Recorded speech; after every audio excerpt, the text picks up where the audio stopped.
something was off. He gets a letter, and the moment he opens it, Kuyu Haruto gets teleported to a whole other dimension. The boy had no clue what was about to go down. The person who pulled him here starts talking in his head. Turns out it's a version of himself from 10 years in the future. Future him warns that Haruto is going to become the greatest space-time mage ever, but it'll be too late. So, he figured he had to contact his past self to speed things up. Now, he has to go to the F-rank dungeon in Shinjuku all by himself to talk to his future self again. Back home, the protagonist wonders, does any of this make sense? And then he remembers his day, his horrible day at school. At Haruto's school, he basically got thrown around and used his face to mop the floor. Why? Because of his classmates. They were making fun of him, saying it was just a basic spell and he shouldn't have gotten hit. The poor guy was pissed, but was too weak to even get up. Haruto just stood there and asked if they were done. He wanted them to give back something they took from him. The guys ordered him to go buy snacks for everyone. He did, but he forgot the soda, and that was a big mistake. Because of that, his punishment was getting a few fire spells thrown at him. The bully tossed another attack and almost nailed Haruto. At least this time, the poor guy didn't get his face dragged on the floor. Their little innocent fun got cut short when a girl showed up, and she was furious. This is Shinonome, and she's on the disciplinary committee. They gave back what they took from Haruto, but he wasn't quick enough to catch it. It fell, and his phone screen cracked, just like his reputation. She ran over to him to see if he was okay, but he told her to back off. If she hangs around him, people will start treating her the same way they treat him. The girl doesn't really argue, but she's super worried about him. Frustrated with being so weak, Haruto tells his friend that they can't be like they were when they were kids anymore. At school, everyone would laugh at him behind his back, whispering about how he was the weakest kid there and wondering how he even got enrolled. He only got in because of his parents, connections, and sadly, they're not around anymore. They had the bad luck of being on a plane that had a malfunction. After that awful day, Haruto made up his mind. He was going to the dungeon his future self told him about. He brought the letter, and the thing started talking to him, guiding him to a blank wall. He had to press the letter against the wall. And just like magic, it opened up and revealed a secret passage. Inside the room, a blue stone was just floating, held in place by chains. It's a skill cube. If you touch it, you get an ability. Haruto walked up to it and saw his own pathetic reflection right before he touched it. The stone just zapped his hand and turned red. Lines of energy started flowing all over the walls, and then the ceiling busted open. All the concrete blocks in the room got sucked upwards and formed a giant stone golem. You could see it even through all the dust. Haruto was frozen, stiff, with fear. There was no way he could fight that thing. When the creature moved, it was crazy fast, too. It hit him with an attack, so quick, he couldn't even process it. He got slammed into a wall with the letter from the future on one side and his broken phone on the other. The photo on his screen caught his eye. It was his family, the only people who ever loved him and made him feel okay. Then the letter started talking to him again. The voice in the letter loved him and cared about him too. And maybe, just maybe, this person loves him the most because it is him. His future self. Will he just accept it? Will he lose everything all over again? Right here in this dark place. Haruto remembered school. That humiliation. He couldn't let it go. He had to get his revenge. The golem attacked furiously. Haruto reached for his sword, but he was hit. A system message popped up. Hidden mission requirements have been met. Adventurer's death has been cancelled. Then our boy just explodes with energy. A massive aura blasts out everywhere and his body starts healing itself. Concept of space-time has been acquired. Haruto wasn't the same loser he was before. Wreathed in blue lightning and with a renewed appearance. A system window reveals that he has finally acquired space-time magic. The future voice apologizes for not warning him about the trap beforehand. He explains that space-time magic will only be discovered in 10 years. making it an exclusive skill. The young man asks if he really came from the future, and his older self confirms that the tutorial has begun. Without wasting time, the golem attacks, again. But now the boy is ready to fight back. With that, he dodges the monster's blow with an impressive speed he didn't have before. The protagonist realizes his body feels much lighter and wonders if it's the effect of the skill. Then, the letter says it will teach him how to fight, telling him not to see with his eyes, but to feel. The future voice explains that the boy must feel the flow of time that dominates the world. Concentrating, the boy repeats his old self's words, trying to understand the power. The entity says it knows he can do it because in the end, they are the same person. Seeing this, the stone monster prepares an even stronger attack to crush him. However, the protagonist closes his eyes and concentrates, trying to feel the flow around him. The boy remains still as the creature's giant fist descends toward him. He tries to feel the way time flows in the world, just as his older self instructed. With his eyes glowing intensely, the boy snaps his fingers, looking more confident. The creature attacks again, but the young man leaps back, escaping the blow by a hair's breadth. He then smiles confidently and declares that he's going to use space-time magic. Using his new speed, he runs up the golem's arm, leaving it unable to react. At that moment, a system window appears, and he uses the physical acceleration skill. The boy springs forward like a coil, suddenly gaining incredible speed. He climbs the monster at high velocity, looking like a bolt of blue light in the darkness. Reaching the top, he leaps and realizes just how impressive his new power is. Then he plunges his energized blade directly into the golem's weak spot. The boy lands on the enemy's head, his sword embedded up to the hilt in its core. From within, the stone creature's core begins to slowly shatter. At this, a flash of purple light blinds everything around, signaling the monster's end. The creature then breaks into countless fragments that fly throughout the room. After destroying the enemy, the young man lands safely on the floor of the secret chamber. Looking back, he sees the remaining pieces of the golem turning to dust. A system window appears, showing that he leveled up 4 times and earned a lot of credits. Faced with the rewards, the entity questions if he finally believes him now. Then the letter calls him a little germ, his loser nickname at school. The boy holds the envelope and admits he trusts him a little, and the voice says it's time for the next phase. As he leaves the room, the young man asks if there's anything else to do, and the letter confirms there is. His future self says they need to go to Rena Shinen because she will die today. The protagonist stops abruptly, shocked by the revelation, and wonders what that means. Completely confused, he demands an explanation for what he just heard. Then the voice confirms that his childhood friend Renee is indeed in danger. She's going to enter a dungeon with friends and die to an extra boss. Stopping in his tracks, his older self's voice instructs him to save that girl. Then the being asks him to use his power to alter her destiny. With determination in his eyes, the voice calls him the Mage of Space-Time and tells him to act. The future voice details that the girl will die today in the rank Dungeon of Ebukuro. The entity explains that the cause will be a surprise rank C extra boss that will appear. The future self continues, saying her group will call for help, but no one will arrive in time. Furious with the explanation, the young man yells at the voice to shut up and runs towards the dungeon. He then angrily questions why his older self didn't warn him about this much sooner. The letter reminds him that he hates getting involved with others, and because of that, acts indifferent. Arriving at the dungeon, the boy comes face to face with a monster, but ignores it and presses on. The voice taunts him, calling him by his nickname, Germ, to test his resolve. With that, the being tells him to stop, pretending he doesn't care about anything and accept his feelings. The entity says he can change the world with the power he now holds in his hands. The boy pushes forward and cuts down all the goblins in his path at once. The voice finishes by saying that the future depends solely on the actions he takes now.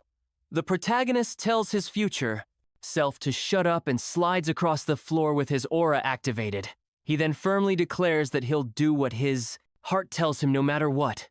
Satisfied, the entity says that was the answer it was hoping for, and will reward him for it.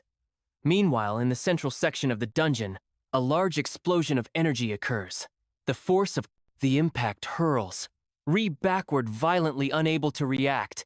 She hits the ground hard, and her teammates look on in horror at the scene.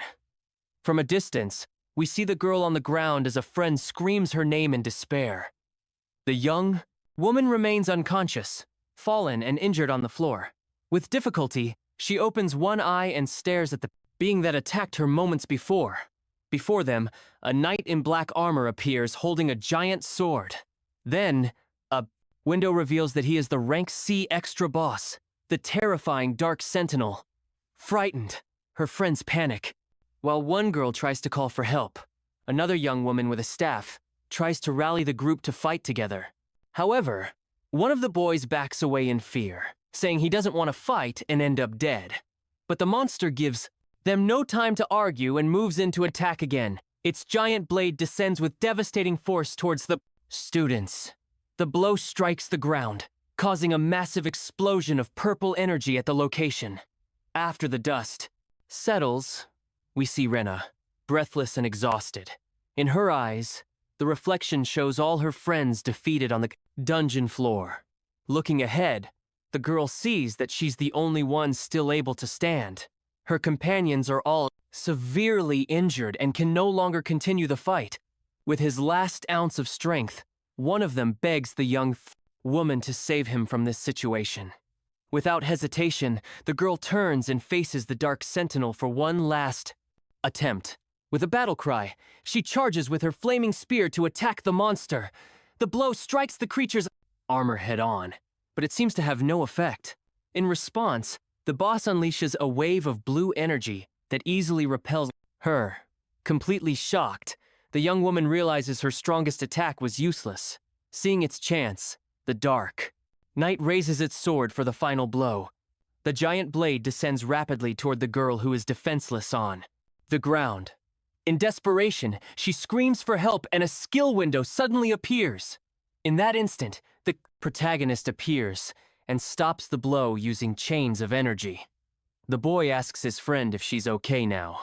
Shocked, the girl recognizes him and can't believe what she's seeing. With tears in her eyes, the girl still can't believe he's really there. The boy shields her with his body and tells her to stay back while he holds the chains.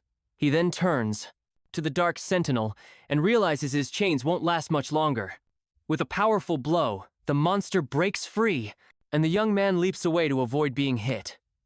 He lands safely at a distance from the enemy, preparing for combat. The creature attacks again, but the boy uses his speed to dodge under the blow.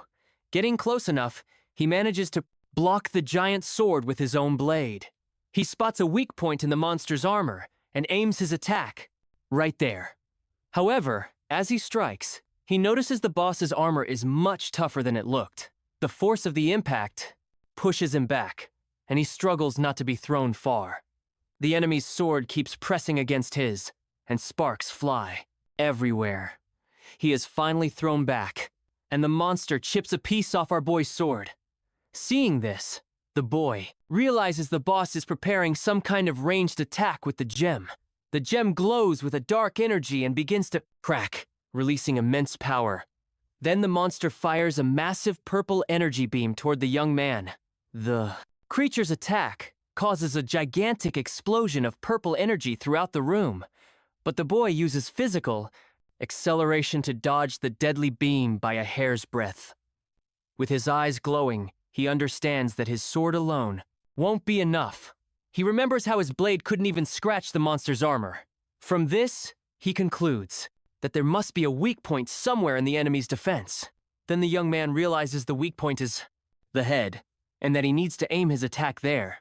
The voice warns him that the sword is useless, but the boy charges forward to attack anyway. He smiles and says he already knows that as he uses material restoration magic. With that, the broken sword begins to reconstruct itself in front of his face, but the monster prepares a dark energy attack. However, at that instant, the sword strikes the boss's head, stunning it for a moment. Seizing the opportunity, the boy attacks with everything he has, causing a blue energy explosion.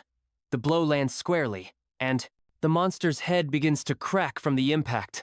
He lands safely, as the voice says he managed to change fate.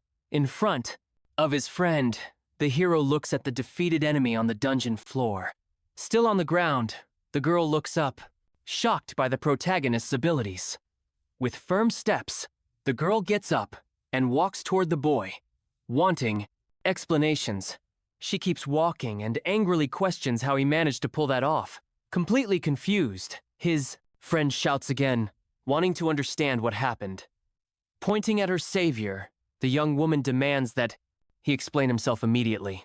But before anything else, the girl says she's going to thank him for saving the group. With a slightly flushed face, she shouts her thanks for saving her and her companions. The boy gets a little embarrassed by the thanks and says it was nothing. Then the young woman gets very close and asks what kind of magic he used. At this, the future voice warns him not to comment on space-time magic. The girl eyes him suspiciously, and the boy is at a loss for what to say.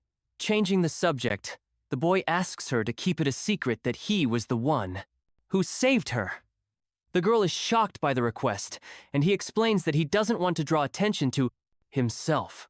The voice tells him to keep stalling, and his friend is startled by the sound.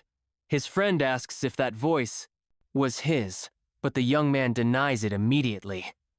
The entity apologizes, but the boy promises to get revenge on it later for this. Flustered, the boy doesn't know what to say to his friend after the confusion. He then makes up a story about testing a sword skill that's still incomplete. Because of this, the young man desperately begs her to keep it a secret for now. With a blushing face, the girl seems to consider her friend's proposal. Then, with a suggestive look, she asks if this is a secret just between the two of them.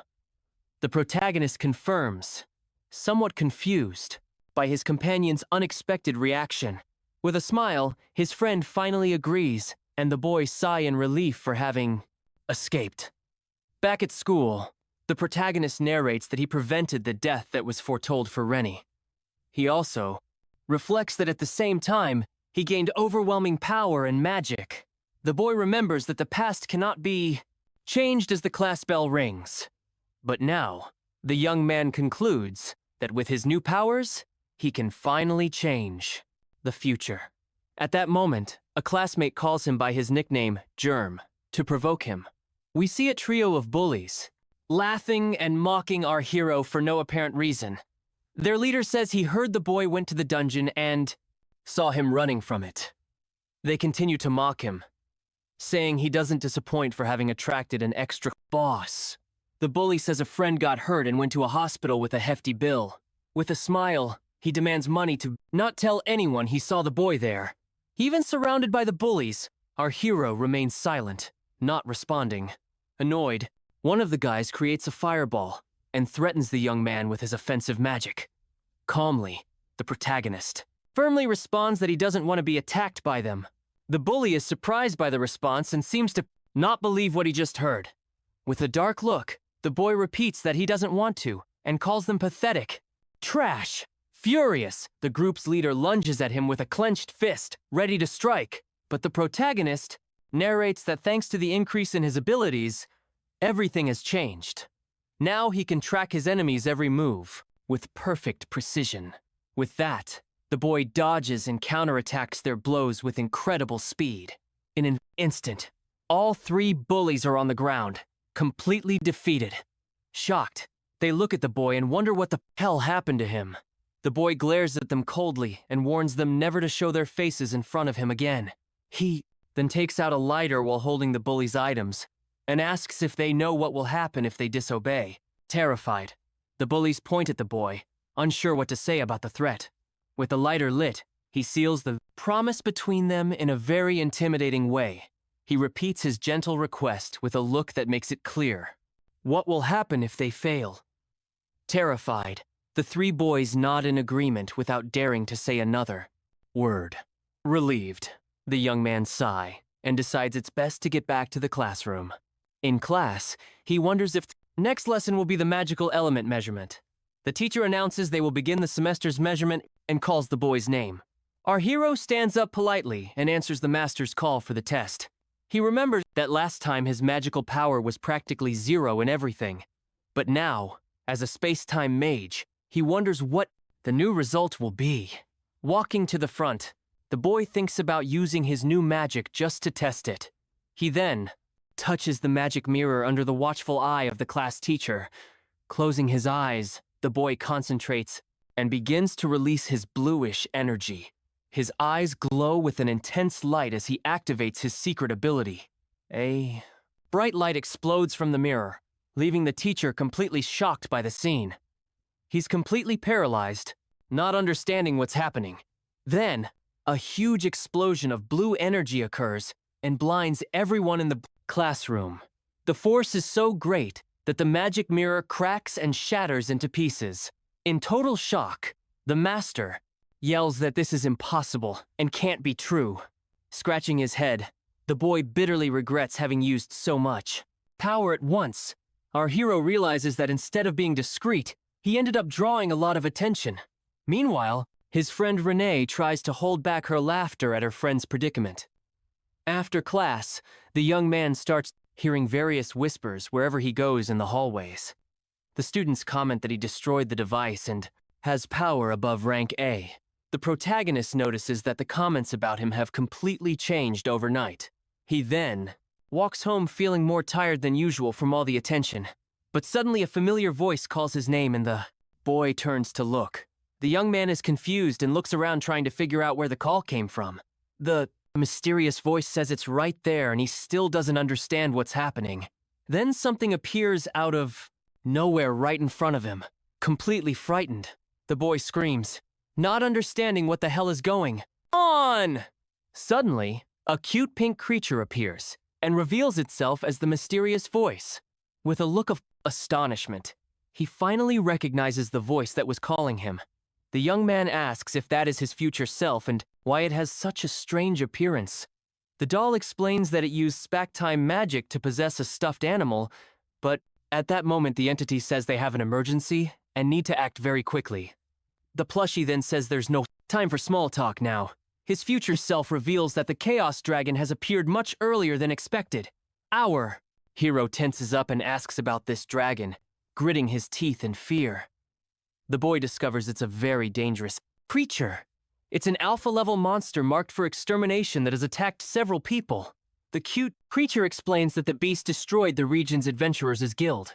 And with that, the beast caused an unprecedented catastrophe, leaving many injured. The entity says that's exactly what happened in its original timeline. Now they need to defeat it, or another tragedy will occur as history predicted. The boy is flabbergasted by the revelation of the impending catastrophe. He then suggests calling the Adventurers Guild to request a hunting squad. At this, the doll interrupts him and says there's no more time as it's already too late. The young man is confused, and his future version reveals that the dragon is already right here. At that moment, the gigantic Chaos Dragon appears roaring in front of them. The protagonist panics and asks why the creature isn't in a dungeon. His future self explains that this is a species that travels in the open. At this rate, he realizes the school will be completely damaged by the monster. Outside, the other students walk calmly, unaware of the threat. A group of students is chatting casually until the sky suddenly darkens. Looking up, they see the beast and wonder why it's there. The monster's glowing red eye stares down at the students with pure malice.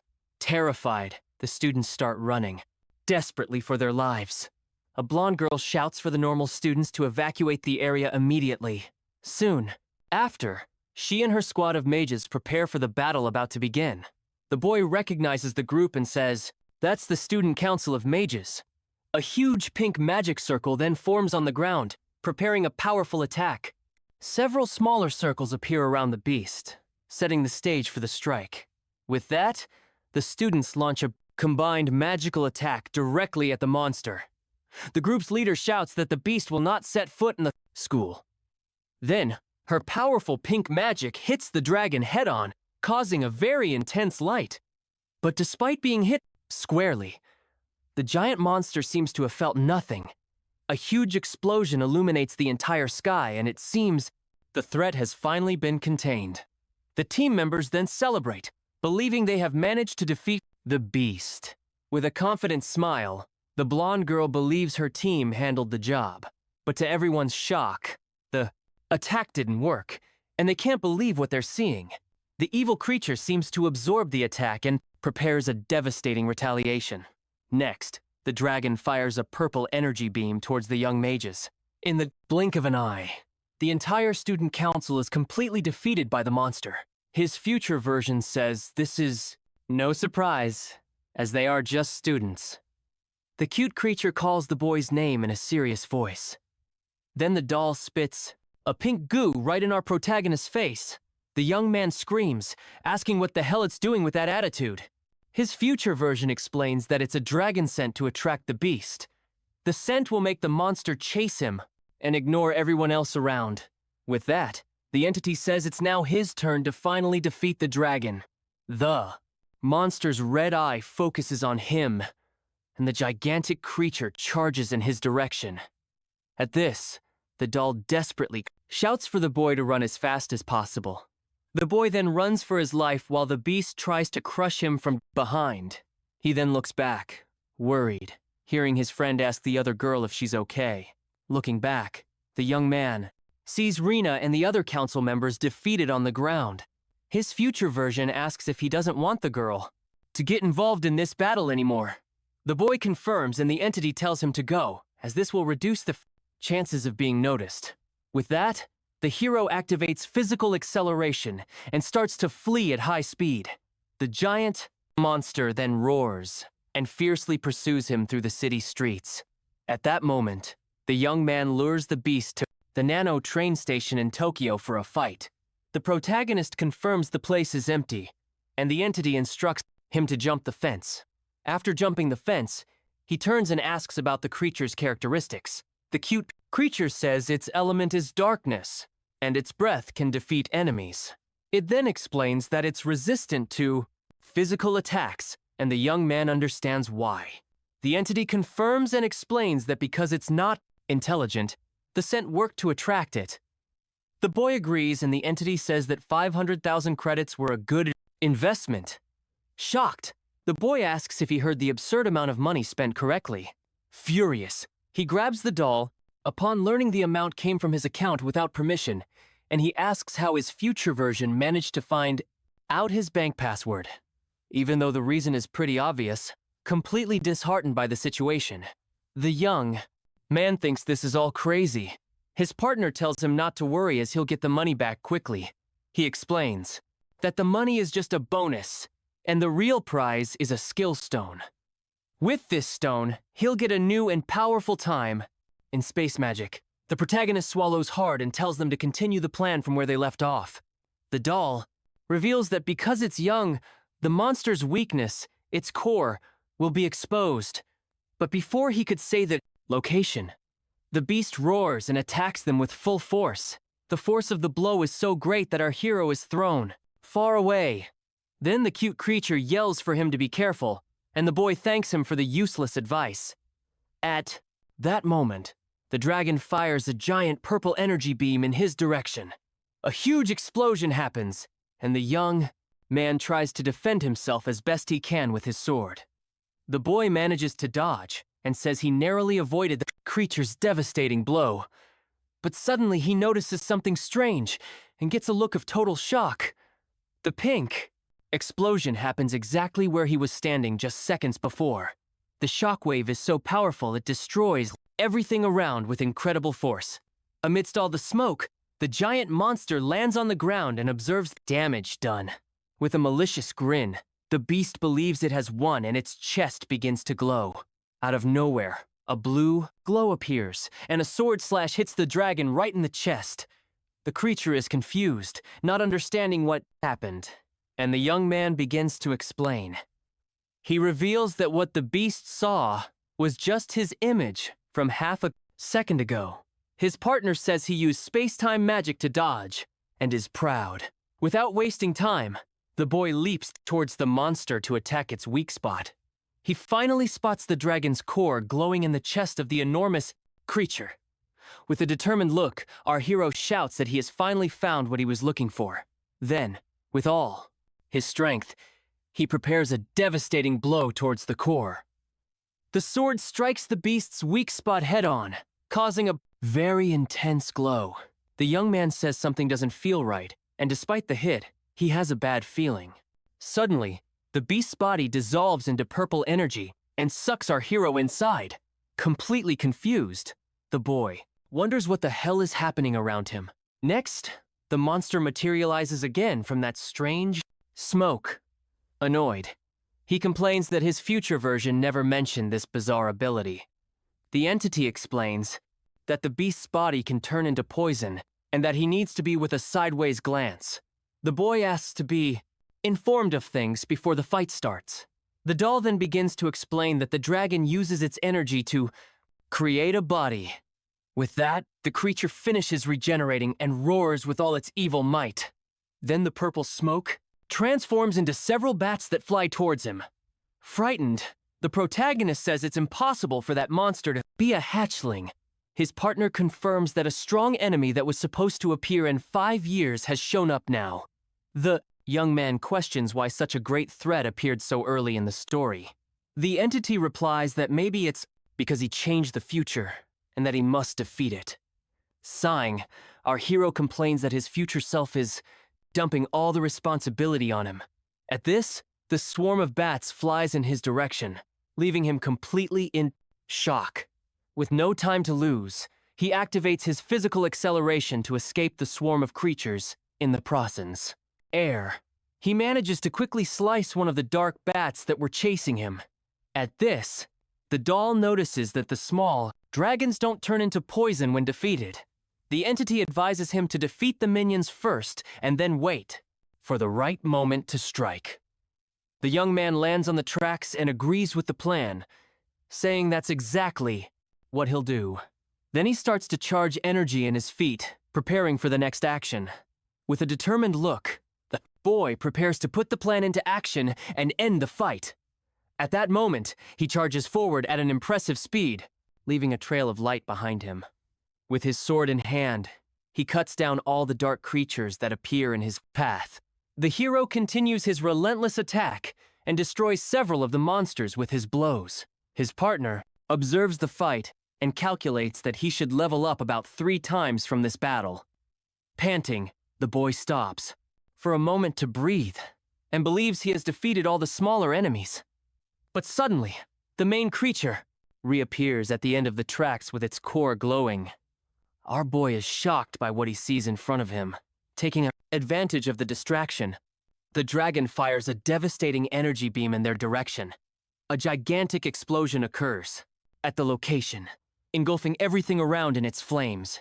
Hit squarely by the explosion, our hero is thrown far, away by the impact.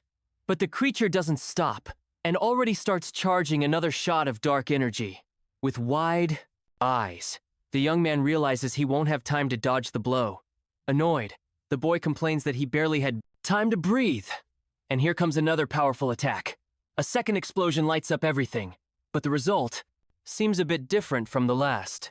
He then complains that he spent too much energy on the minions earlier in the battle. The boy realizes that at this rate, he only has a few more minutes before he runs out of strength.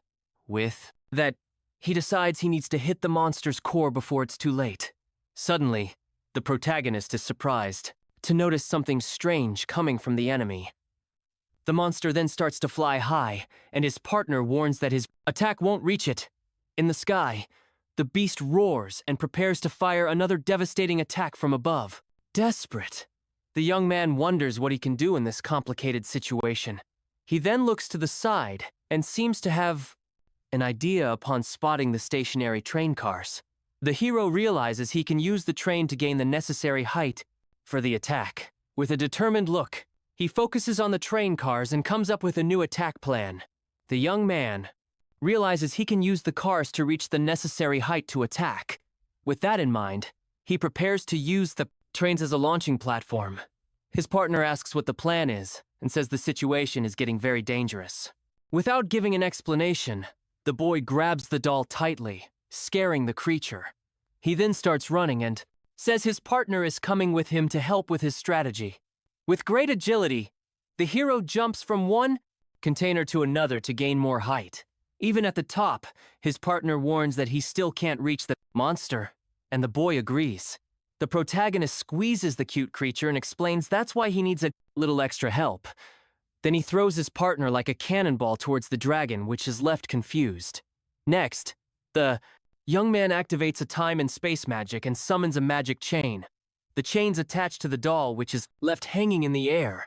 Not understanding what's happening, the hero uses his partner as a stepping stone and leaps to reach the gigantic beast in the sky. Seeing him approach, the dragon roars and prepares for an immediate counterattack. With a determined look, the boy repeats the magic to stop the beast before it turns to poison. The magic chain fully forms and lunges towards the flying creature. With this, the magic traps the dragon, and the boy explains he can only hold it for a few seconds, but he guarantees that this short time is more than enough for him to end the fight. With his sword glowing intensely, he prepares the final blow towards the monster. The attack strikes the beast's core head-on, causing a very strong glow on impact. With a focused look, the hero uses all his strength to destroy the enemy's weak spot. The dragon's core begins to crack under the pressure of the sword and releases a purple energy. Suddenly, the time and space chains break, freeing the giant creature. Even so, our protagonist doesn't give up and continues to push the sword with all his might. In its final moments, the beast roars in pain as its body begins to dissolve. Finally, the core shatters into several pieces, and the monster is defeated once and for all. A large explosion occurs, and his partner falls to the ground after being thrown. The young man's sword also can't withstand the pressure and breaks after the final blow. Tired and panting, the hero finally relaxes after the intense battle just ended. Soon after, a system message confirms that he has defeated the dangerous Chaos Dragon. Relieved, the boy carefully observes the rewards that appear before him. The system informs him that he leveled up 15 times and earned over 800,000 credits. He also receives the Chaos Dragon's Fang and a recommendation to rank up as an adventurer. His partner congratulates him on the victory and says he expected it since they are the same person. But right after, the cute creature gets furious and complains about being used as a trampoline in the fight. The young man ignores his partner's scolding and focuses on the notifications that appeared. At this, the system informs him that his space-time magic leveled up 20 times and he learned new skills. He also gained a new passive skill that increases his potential power by 50%. Despite the anger, the cute creature says it will forgive him as they avoided a catastrophe. Suddenly, his partner hears the sound of sirens and realizes the police are coming, saying they should get out of there. The protagonist agrees and says no one can find out they were at the location. The doll then jumps onto the boy's shoulder, who is surprised they agree on something. Without wasting time, his hero leaps over a fence to quickly escape the area. After fleeing, they finally reach a safe place to rest. In the apartment, the boy sits on the sofa with a bag of food in his hand. He opens the wrapper of a sandwich and seems to remember something important. With that, the young man asks his partner if he needs to eat something too. The doll sighs and asks how it would eat, being just a cloth doll. The boy retorts that common sense dictates a talking creature is strange. Enough already. Then, the boy has an idea and stops eating his snack before the first bite. The boy gets up from the sofa and leaves the cute creature there, watching suspiciously. He then goes to the table and fills a glass with water for someone special. The young man places the glass in front of a picture frame and greets his deceased family. The creature complains and asks its companion not to mock it like that. The hero turns and asks why he would do that, and the doll replies that they are the same person. His partner looks at the little girl's photo and thinks I shouldn't talk about Rhea right now. He decides he will tell the truth when the boy is stronger as a time mage. At that moment, the boy remembers they found a material to create a new weapon. A system notification appears and shows the Chaos Dragon's Fang as a reward. His partner remembers that his sword broke, so the timing is perfect for a new one. The creature tells him not to go to class the next day, as they are going to create a new weapon. The next day, the Young man arrives at the Adventurers Guild and feels intimidated by the place. The boy is impressed by the size of the building as his partner climbs onto his shoulder with a smug smile. The creature says he can thank it for this place of playing. Later, the hero enters the building and thinks about going home as soon as he finishes what he needs to do there. Inside the guild, a voice calls for adventurer number 23, and the boy realizes it's him. He goes to the receptionist and explains that he completed a dungeon and wants to check the results.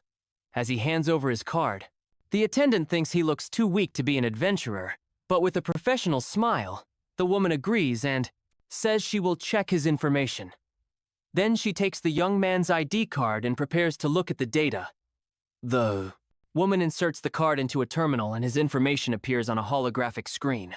The system begins to load all the adventurer's data for the receptionist's reevaluation. Next, she asks him to place his hand on the screen to confirm his identity and check his rank. The hero obeys and places his hand on the screen, waiting for the machine to complete the verification.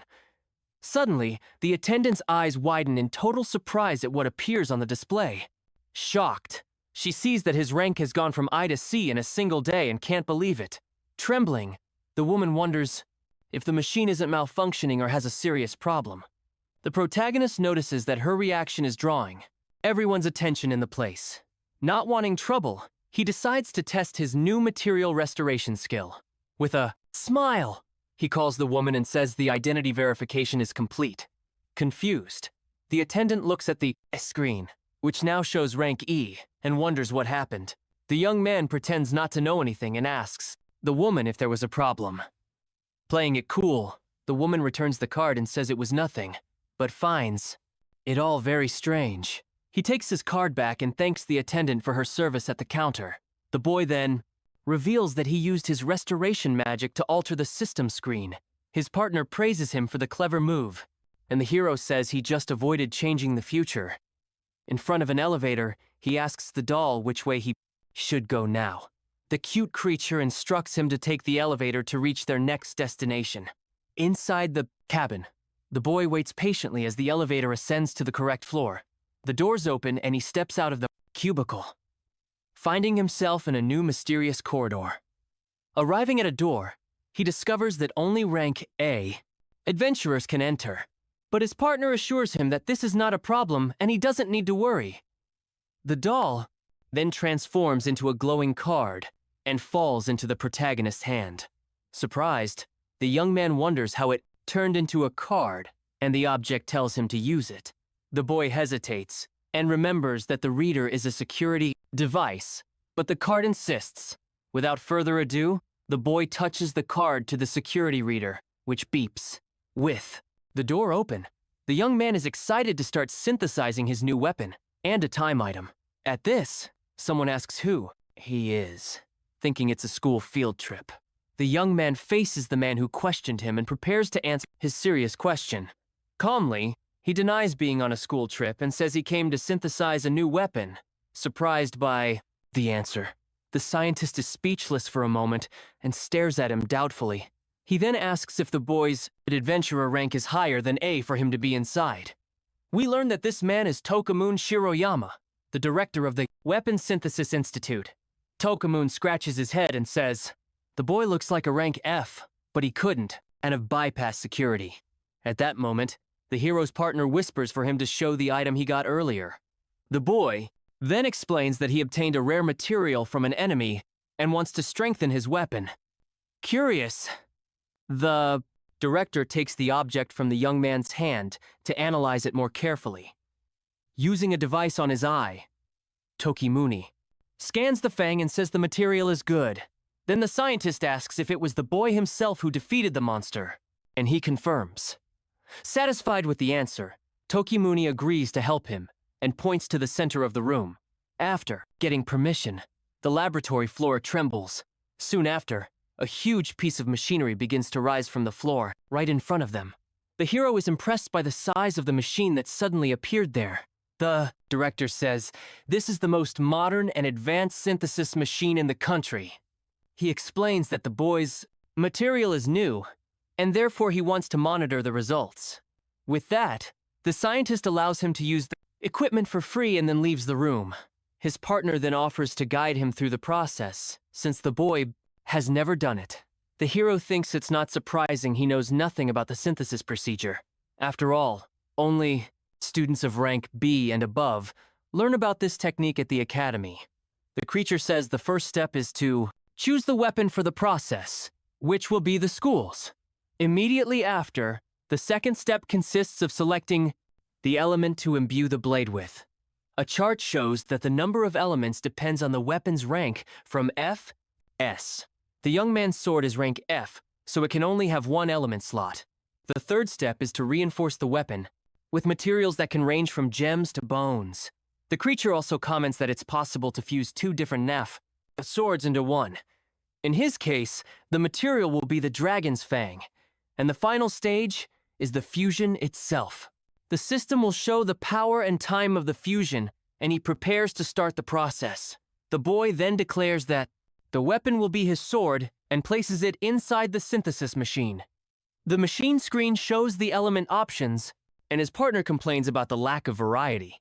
With no choice, the creature tells him to select the light element, and the boy obeys the command. A compartment opens in the equipment, and the young man asks if he should put the material there. He inserts the dragon's fang into the machine. The hero asks about the fusion time, and his partner tells him to set the time for 3 years. Shocked, the boy yells that it's a joke, and he can't wait that long. His companion tells him to stop complaining, and the young man accepts the order, albeit reluctantly. The machine then informs that the synthesis has begun, and the weapon will be ready in 3 years. Suddenly, the glowing card flies from the boy's hand, and he desperately yells for it to stop. Ignoring the request, his object slides into a secret slot in the machine. At this, an intense blue light envelops the equipment, and the young man wonders what's happening. The glow explodes in a blinding flash, and the system thanks the boy for his patience. A notification appears, and reveals that the synthesis is complete, and the Sword of Chaos has been created.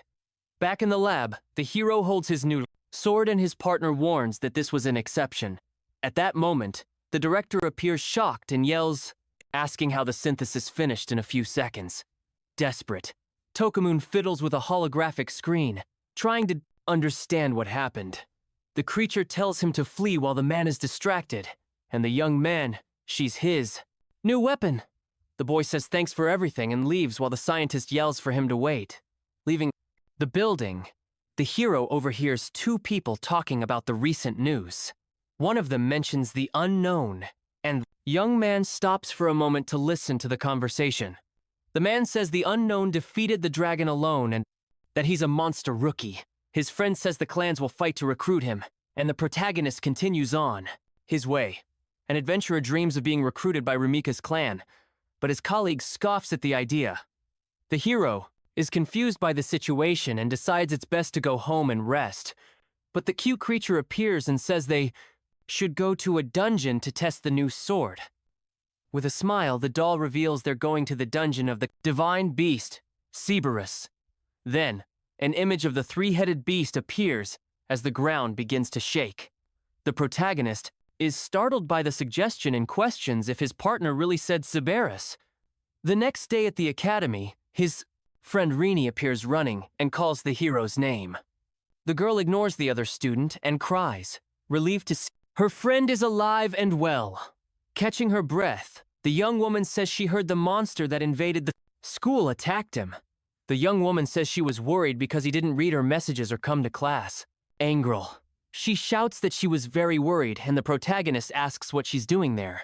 The young woman says she's the one who should be asking that, and that she came to ask to go to a dungeon.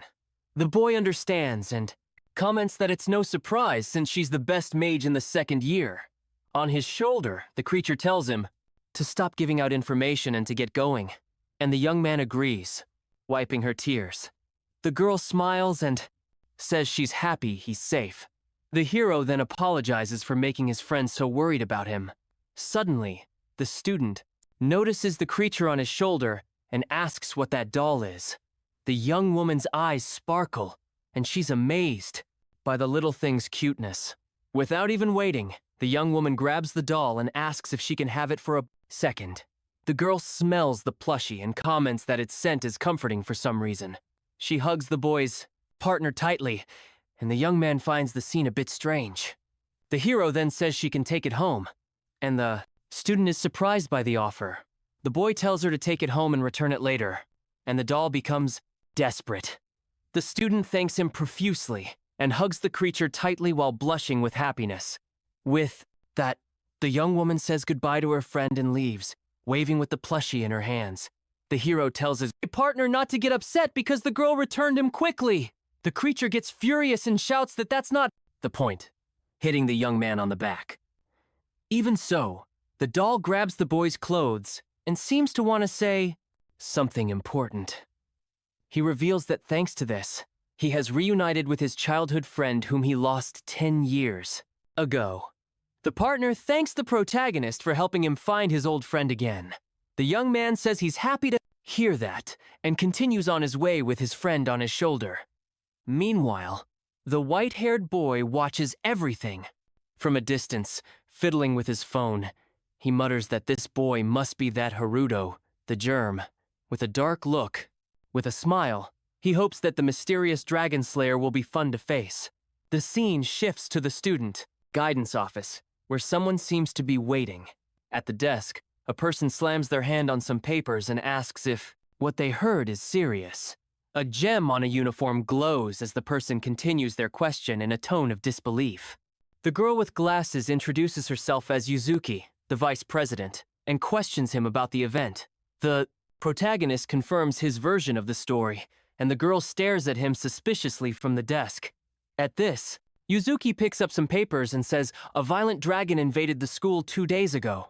She continues, saying that several blank witnesses saw the monster fly in the direction he was running. The young man makes up a story that the dragon went after another student and that he barely escaped with his life. He then says goodbye to go to class, but the vice president tells him to wait a bit. Leaving the room, the hero wonders why everyone suspects it was him. His partner shows him on the phone and says the answer to that question is right there on the screen. In the post, a news story says a dragon slayer saved Tokyo from the recent crisis. Many people comment amazed and call the mysterious savior the city's hero. The boy then asks if the creature can delete the post using space-time magic. The doll replies that with his current skills that's impossible, and the young man understands. With a sigh, he enters the base classroom, and his eyes widen at what he sees inside. All the students whisper among themselves as soon as they see him, and comment that he's finally here. Sitting in his seat, the protagonist remembers how his classmates always avoided him, but he notices that for some reason, the atmosphere in the classroom is different today. At that moment, Renee runs in and says there's an emergency because he's there. The same figure from before appears and tells her to stop. The white-haired boy introduces himself as Ryuga Sumeragi, the council president. He then repeats his name and introduces himself as the student council president. With his red eyes gleaming, the president says he has come to challenge our hero to a magic duel. At this, all the students in the class start whispering about the council president's challenge. A group of students comments among themselves that this whole situation is completely crazy. But one states that the rookie can't use spells because he has no magical elements. He then recalls that, even so, the boy broke the magic measurement device. The device also had traces of unidentified materials, and the hero gets worried. He also shows the post about a mysterious dragon slayer saving Tokyo from a crisis. The white-haired boy then accuses the young man of defeating the monster all by himself, and that he finished off Chaos Dragon, famous for its extremely violent nature. The protagonist is stunned, and the president reveals that he finds him a very intriguing person. With a confident smile, he says he finds the rookie a very interesting figure, and that's why he needs to finish the boy off before he becomes a bigger problem. With a smile, the president reveals to the class that he has also defeated a dragon once. So, he proposes a duel to decide which of them deserves the title of Dragon Slayer, and he explains that the magic duel is a system for students to measure their strength. The hierarchies in the academy are defined by the results, and the best get privileges. Additionally, after graduation, they can become officers in the Adventurers Guild. The only rule is not to use spells that cause irreversible or fatal damage in duels. Lower-ranked students can challenge higher-ranked ones who must accept the Proston duel. At this, the hero realizes that having a low rank he can refuse and thinks it would be crazy to accept.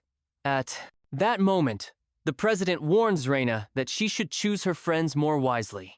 The white-haired boy then says that in her next private tutoring session, he will make sure to teach her a lesson she'll never forget, and that he will teach this lesson without leaving anything behind, and the girl is in shock. With a malicious grin, he says he will also teach her the secret to getting into the council. The girl clenches her hand and says she is looking forward to his guidance. At this, both the protagonist and his friend seem quite upset with the situation. The hero tightens his grip on the pin on his uniform and gets the president's attention. The protagonist stands up and faces the white-haired boy who challenged him. The protagonist then tells his rival that he wants to talk about the magic duel, and he says he accepts the council president's challenge. Hearing this, the hero's friend is shocked and worried about the boy's decision. The young man then says he accepts the duel, but he has one condition for the fight. At this, the president finds it amusing and asks if he really wants to impose any conditions. The protagonist points at his rival and says that the loser must leave the academy. With that, the white-haired boy gives a sinister smile at his opponent's audacity. He accepts the condition and warns that it's now too late to regret it. Our hero then stares him down with a serious look, full of confidence in his victory. Afterward, his partner praises the young man's attitude for standing up to Ryuga like that. The creature then says that the protagonist is starting to become more like him, but the hero knows Ryuga is strong and asks if his friend knows anything else about him. The doll makes a serious face as it knows very well who the council president is. It reveals that in the future, Ryuga becomes the manager of the Shinjuku Adventurers Guild, and after developing new fire, magics, he becomes one of the 7 great mages. The hero asks if he becomes a sage, and his friend confirms that the rival's personality is trash. The creature says he will use his power to take advantage of several female students at the academy. The partner also reveals that he is very good at creating factions of followers at school. Then the doll adds that on top of everything, the president also has a natural talent for magic. The creature explains that there's a good reason everyone calls him a genius mage. Because of all this, the partner warns that the young man can't beat him in his current state. The little creature tells the boy to check his stats to see his progress. With that, a screen shows Haruto Kujo's attributes, who is at level 15 as a swordsman. Looking at the stats, the creature comments that he has grown a lot since the beginning. But even so, the partner starts fiddling with the protagonist's attribute screen. He then compares them with the rival's attributes, and the hero is shocked and can't believe it. The screen shows that Ryuga is at level 78 and his rank A being 10 times stronger. The hero can't believe he can see others' attributes and realizes the power difference. In the distance, the boy sees 2 female students, one of whom is crying while her friend comforts her. The crying girl desperately asks what she should do now. In this situation, the student says she can no longer use magic and will fail the mage course. Her friend doesn't understand, because she used the staff and spells correctly without making any mistakes. The girl then wonders if she should take private lessons with Mr. Ryuga to solve it. Hearing this, the hero is shocked, and the girl's colleague agrees she should accept. Then the other student says she believes the private lessons will solve the problem soon. Our boy remembers his rival's evil smile, and him saying that everything ends quickly with the female students and that it all ends if the girl closes her eyes and follows his orders. At this, the hero clenches his fist in anger and asks to talk to the 2 of them for a minute. The 2 look back confused, not understanding what the boy wants with them now. Walking towards them, the girl's friend recognizes him as the one from the swordsman course. The protagonist then stands in front of the 2 young women with a serious and determined look. He says the young woman doesn't need his lessons and that he himself will fix her problem. The hero extends his hand to the young woman who is startled by his sudden action. He concentrates and remembers something he learned in the magic element measurement class. The young man then uses his power to be able to see how the magical elements move. With this, the boy realizes her magic circuit is blocked from overuse. So, all the protagonist needs to do is remove the faulty part. And with that, the girl's magical element flow will start working normally again. He then asks the young woman not to make too much noise while he helps with the problem.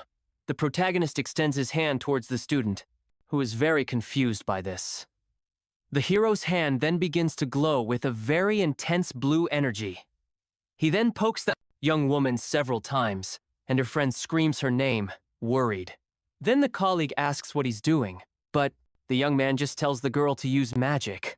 Her friend asks if she's okay, and the student confirms that nothing happened. The girl then clasps her hands, and a green energy begins to form between them. At this, a great wave of magic envelops the two, who are shocked by the result. The young woman shouts happily because now she can use her magic spells again. At this, her friend realizes that she has become even stronger than before with his help. With a big smile, the student seems very happy and relieved with what happened. Then she thanks our hero very much, who says it was nothing for him. The young woman cries with happiness and says that now she won't need Ryuga's lessons. At this, the protagonist remembers the threat the rival made to his friend Reina. Later, the hero walks through the academy and gets his partner's attention on his shoulder. The boy then asks the creature itself what he can do to get stronger. He explains that there are only 3 days left until his duel against the council president, and he wants to close the power gap and asks for the most efficient dungeon to train in. The creature smiles and says it was expecting this and got a map in advance. Our hero then asks what rewards he will receive in the place. His partner reveals that the dungeon will give a huge amount of experience points, and that in addition he will also get a new space-time spell. The creature says it will also be his chance to test the new weapon he synthesized, and that he will also acquire a summon, leaving our hero very excited. The hero was the one who suggested going to the dungeon, but now he's a little apprehensive. Faced with an army of monsters, he wonders how he's going to defeat them all alone. His partner teases him and asks if the situation doesn't put him back in the game. The protagonist agrees and says, thanks, as his hand begins to glow with energy. The creature warns him not to lose, and the young man, confident, replies that he won't. He then charges against the horde of enemies, promising to wipe them all out in the dungeon. With his eyes glowing, the boy shouts that he will defeat them, and the scene shifts to an hour later. Elsewhere, we see a group of adventurers fighting near a large elevator. One of them tries to attack a monster, but his sword breaks. On impact with the enemy, a mage in the group tells him to get out of the way and prepares to cast a spell with her staff. She then launches a powerful blast of flames at the Crystal Knight. With a confident smile, the young woman asks what the enemy thought of her magic attack. But to everyone's surprise, the monster emerges from the smoke without a scratch. The status screen reveals it to be a black Crystal Knight, immune to magic and resistant to physical damage. The group is terrified as their attacks don't work, and they find the situation meaningless. Then the knight prepares a powerful attack against the adventurers. The two cringe in fear, expecting the enemy's final blow, which never comes. But what they hear is just the sound of metal clashing hard against metal. The boy in the group looks at the scene, not understanding what's happening. He is then shocked to see that the attack was stopped by someone else. At this, a blade strikes the knight's head. Suddenly, our hero appears and lands a powerful blow on the crystal monster. The enemy then explodes into several pieces, and the group of adventurers is surprised. They realize they are alive, and thank the young man for saving them from death. The protagonist warns that there are many monsters in the dungeon, and they should leave soon. The boy asks what will happen to him, and our hero tells them to go on ahead.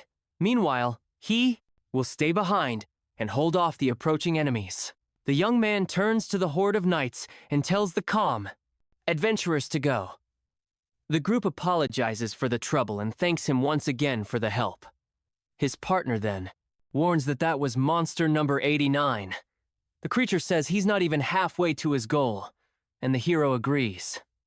The boy says he'll finish things quickly and level up without holding back. The protagonist wields his sword prepared for battle.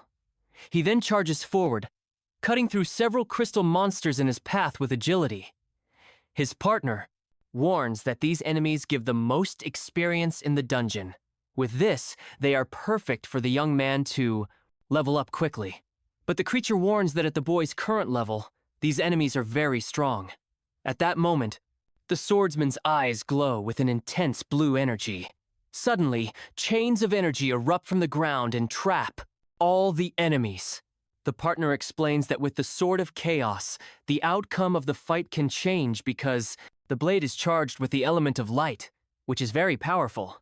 Thus, the hero can easily cut through all the crystal monsters.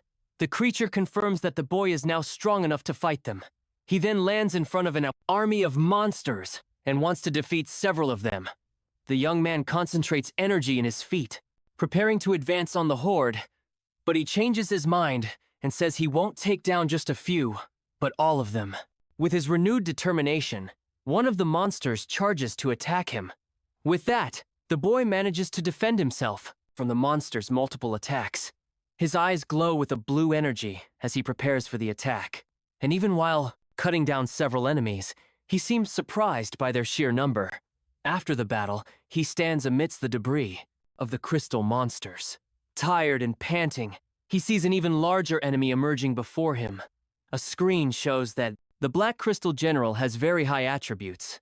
His partner then warns him that this monster has boss level attributes. The swordsman charges forward and his blade clashes with the giant monsters. The young man realizes he needs to act before the monster's power defeats him. He then decides he needs to use his sword's element to win. With that, the boy dodges the powerful vertical attack launched by the general. The dark energy in his hand concentrates, preparing the counterattack. He positions himself behind the enemy, taking advantage of the opening to strike. With his eyes glowing, he prepares to deliver his final blow. With his sword, he cuts down the giant monster with a powerful and precise strike. Even after the victory, the hero is panting and his partner calls his attention. Suddenly, an explosion throws him far away and he complains that he's too busy. The creature then begins to explain that space-time magic is quite different. Its power doesn't depend on magical elements, but on things that control time. He reveals that the protagonist uses the chrono element, and that's why he can use magic. The young man complains about the timing, but his friend says that fighting is the best time to learn. At this, more crystal monsters advance in his direction to continue the combat. The boy uses his energy chains once more to trap all the enemies. As he cuts down the monsters, the creature warns him never to let his guard down before him. Then, new hooded monsters appear in the dark dungeon. A screen reveals that these are black crystal sorcerers with high magical resistance. The sorcerers begin to charge a powerful sphere of purple energy together. At that moment, the partner reminds the young man that he is a space-time mage, and that even in the middle of combat, he can learn and dodge the mage's attacks. He instructs him to focus his consciousness on the chrono and assess element without pause. With wide eyes, the hero concentrates as he faces the magical attack. The creature shouts for the young man to take control of the flow of time immediately. With that, the boy's eyes glow with a blue energy and a magical pattern. The sorcerer's magic then causes a huge explosion in the middle of the dungeon, but the protagonist manages to protect himself using a blue energy shield. With that, his shield blocks one of the advancing crystal monsters. The young man then extends his hand and prepares to cast his own magic. A blue energy begins to concentrate in his palm for the counterattack. He fires a powerful energy beam that hits all the enemies in the room. After the dust settles, all the monsters in the dungeon have been completely defeated. The boy looks at his hand and asks if this is what it means to use the flow of time. With a smile, the creature confirms that the boy's thinking is correct. The partner thinks he is more talented than expected and used the space-time bullet. At this, the hero's attack pierces one of the dungeon's armors with immense power. The hero leans on his sword, standing on a mountain of defeated monsters. Even after the victory, he is panting and visibly tired from the battle. At this, several notification screens appear in front of him, saying he has leveled up. With his energy renewed, he then asks where his next target is. Suddenly, the rank B dungeon boss appears, and it's the divine beast, Cerberus. The three-headed monster then stares him down with a fierce snarl and glowing eyes.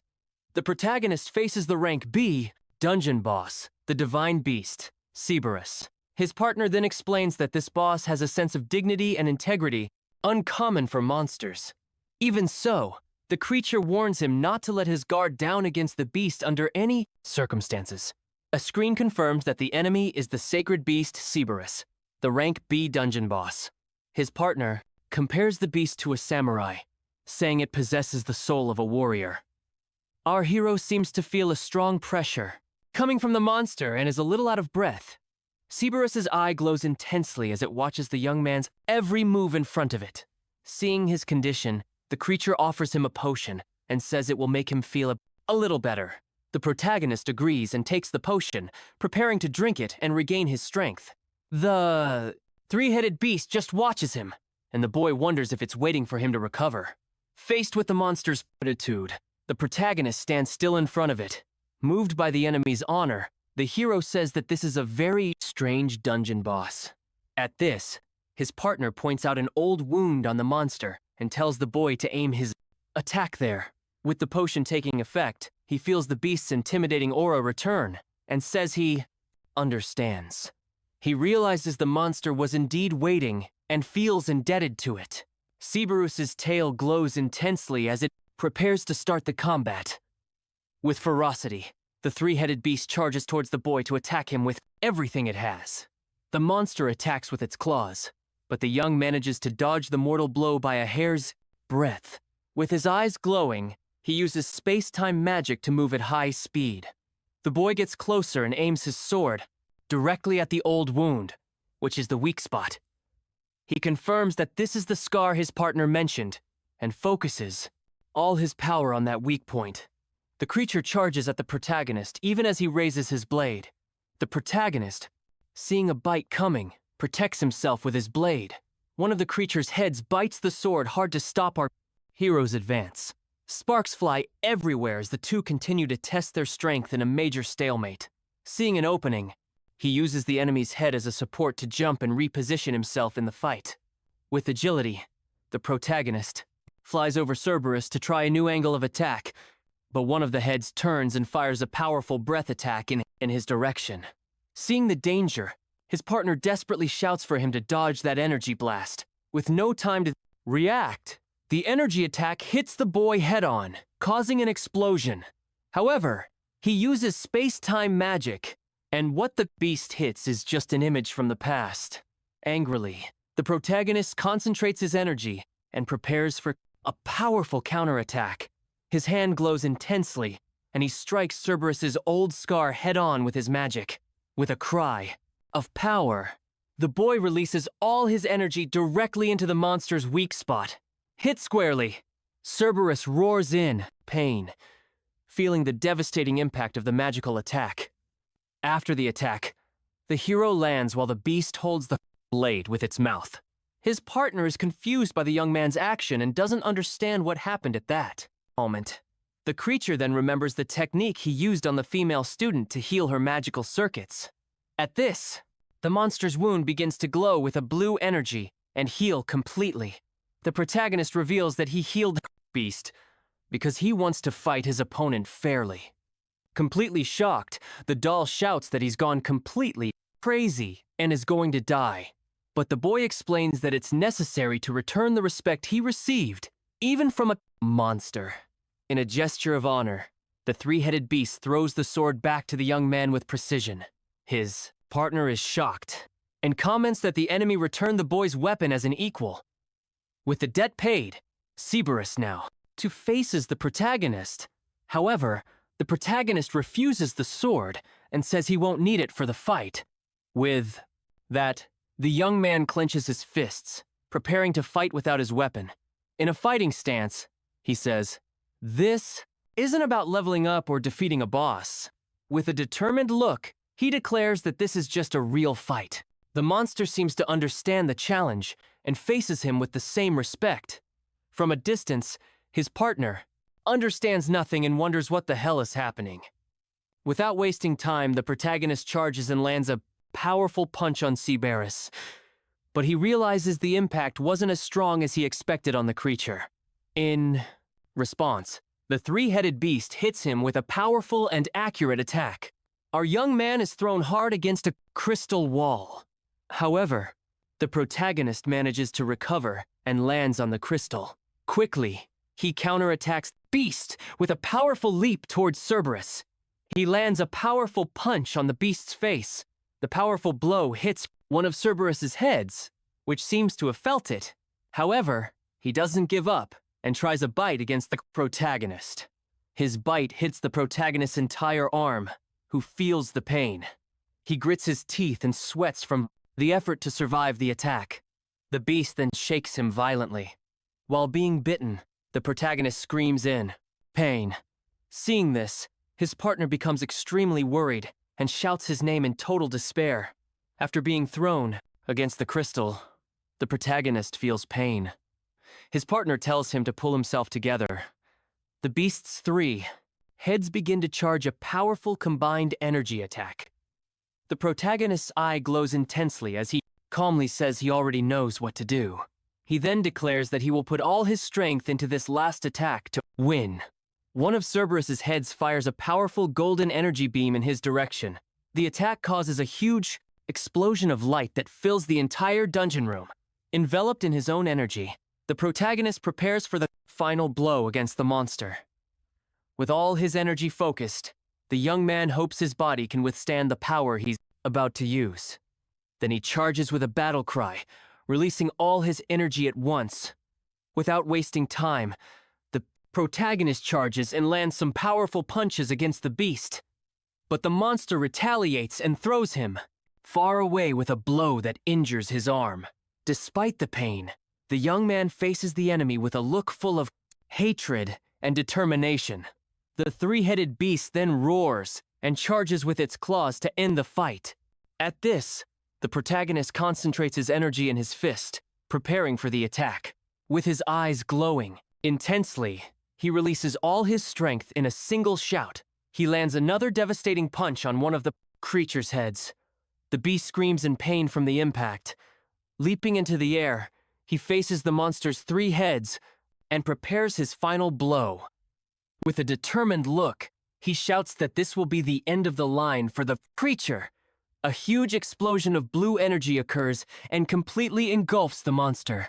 After the dust settles, we see the protagonist standing and his enemy fallen. The young man then reflects and wonders if he's always been like that in battles. With a sigh, he concludes that he's always been a musclehead who acts without thinking. A system window appears and confirms that he has cleared the rank B dungeon. Suddenly, he wakes up and a familiar voice asks if he's finally awake. Opening his eyes slowly, he seems not to understand what happened in that place. His partner then looks at him very worried, waiting for the young man's response. Sitting on the floor, he says that somehow he managed to defeat the powerful enemy. A screen reveals that he leveled up 20 times and he wonders what else he gained. The system shows that he got a cloak, and the young man decides to try it on later.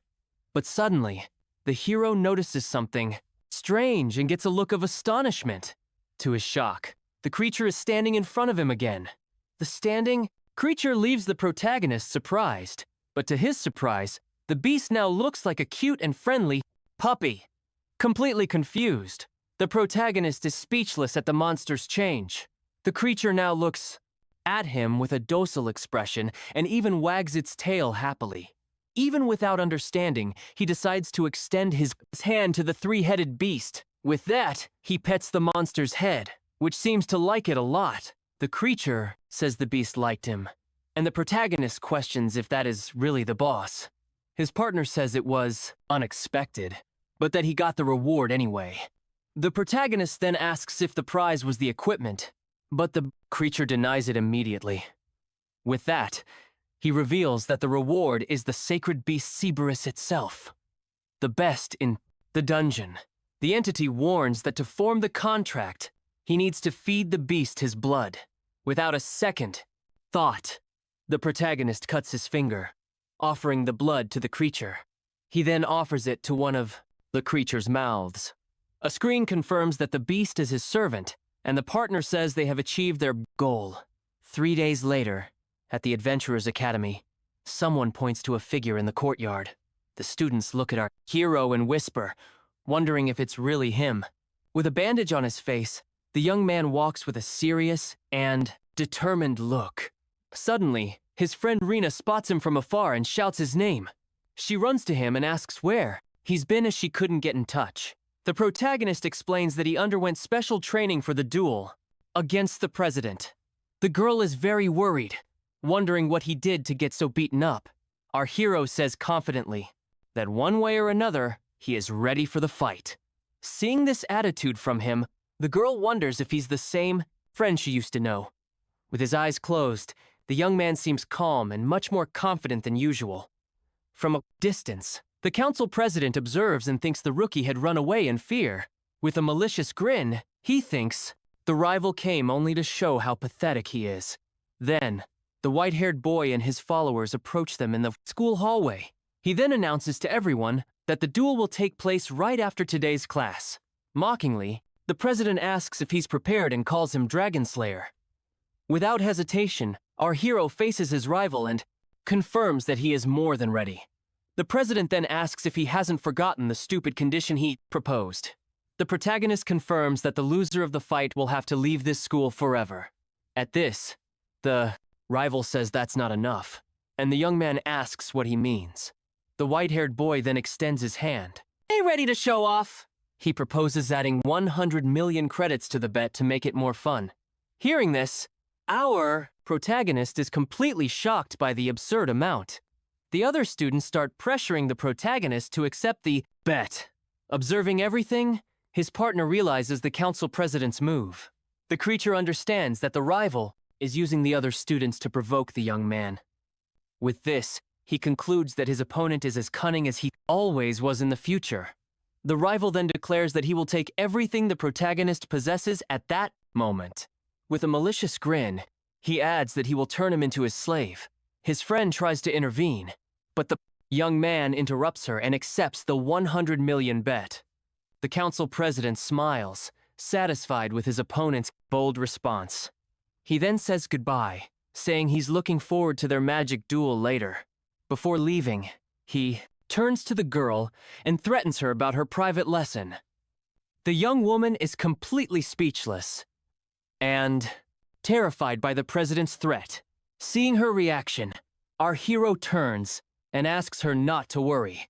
With a confident smile, he assures his friend that he will definitely win the fight. After days of intense training in the dungeon, our young man has prepared well for this duel. Later, after class, the protagonist walks down the hallway. The time for the duel is finally approaching, but suddenly he stops and looks to the side with a very confused expression. At this, a group of bullies appears, and the leader invites him to play a little before the fight. One of the guys reveals they each get 1,000,000 credits if they take him out. The protagonist hears the threat, but remains calm and shows no reaction. The aggressors ask if he's scared and say that crying won't help. Ignoring the provocations, our hero whispers that this is a great relief for him. Completely confused by the response, the bullies don't understand the situation at all. He says he's relieved to know his rival uses cliched and predictable tricks. With that, he warns them that they will be the first to receive their share of the reward. Furious at the audacity, the leader of the aggressors points his sword and calls him a bastard. The bully yells for the young man not to get too cocky because of that attitude. With a cold look and his eyes glowing blue, the protagonist prepares for the counterattack. In the blink of an eye, he charges forward and smashes the bully to the ground with a single blow. With his eyes glowing, he faces the rest of the group without showing any fear. He then stands up and says, "It's a pain to have to deal with all of them at once." Meanwhile, in the arena, the rival complains that the Dragon Slayer hasn't shown up yet. So, he asks the judge if he can win by default if the opponent doesn't arrive. His followers say the rookie was a fool, and probably ran away in fear of him. With a smile, the president thinks his lackey have already taken care of the protagonist. In the stands, The hero's friend looks very worried about his disappearance. But suddenly, someone in the crowd shouts that the challenger has finally arrived. At this, the president and his followers turn around shocked, not believing what they see. Completely shocked, the rival asks what the hell the young man is doing there. The hero replies that there's nothing strange as they had scheduled a duel before. Speechless, the council president points at the protagonist, not knowing what to say. Back at the school, all the bullies were left on the floor, completely defeated. With a serious look, the protagonist says they can finally start the fight. He turns to the judge and asks him to give the signal to start the duel. The judge announces the student from Class 3 to take his position for the duel. Next, he introduces the student from Class 2 Farids, Kujo Har. With both fighters in their positions, the judge finally gives the start signal. The council president grits his teeth in anger for being humiliated before.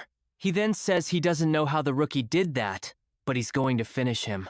With a clenched fist, he prepares to show all his power in the fight. At this, his opponent shouts that he's going all out from the start. A huge wave of fire explodes from him and advances towards our hero. Walking through the flames, the president seems very confident of victory. With a malicious grin, he asks if his opponent is ready for what's to come. Our hero watches as a screen reveals that he's using an advanced fire spell. Without wasting time, the president charges and launches a powerful flame attack. He thinks he didn't hold back, and if the blow hits, it will be the end of his rival. But the protagonist remains calm, and his eyes glow with a blue energy. His opponent continues to concentrate his flames to ensure the blow lands. He realizes that the flames create a distortion in the flow of time as they advance. With that, the young man dodges the fireball, which grazes past him without any problem. The protagonist keeps moving and escapes several explosions. His face shows an impressive calm as another blow passes close by. Using his magic, the hero creates a residual image to trick his opponent. The council president is shocked and shouts that this is impossible. The young man steps on the scorched ground without a scratch, showing his superiority. The protagonist notices something strange after landing. He then jumps very high in the arena after suspecting something. From the ground, a pillar of fire erupts. Luckily, the protagonist noticed it beforehand. His rival can't believe that even his double trap attack failed. The president is stunned as the hero concentrates his bluish energy. He then uses his Chrono Ray ability and fires a massive energy beam. The attack hits the president squarely, throwing him against the arena floor. The audience is in shock and wonders how someone without magic did that. With a big smile, his friend says that what she just saw was incredible. She thinks she already knew it, and that he's no longer the same Haruto as before. As he walks in the arena, the protagonist asks if he wasn't going to fight with everything from the beginning. Already on his feet, the president observes the protagonist, quite injured. With a furious look, the protagonist's rival seems to have become very angry with the situation. He then shouts in anger and releases a huge amount of flames around him. His partner explains that this spell involves direct attacks with flames of 3,000 degrees.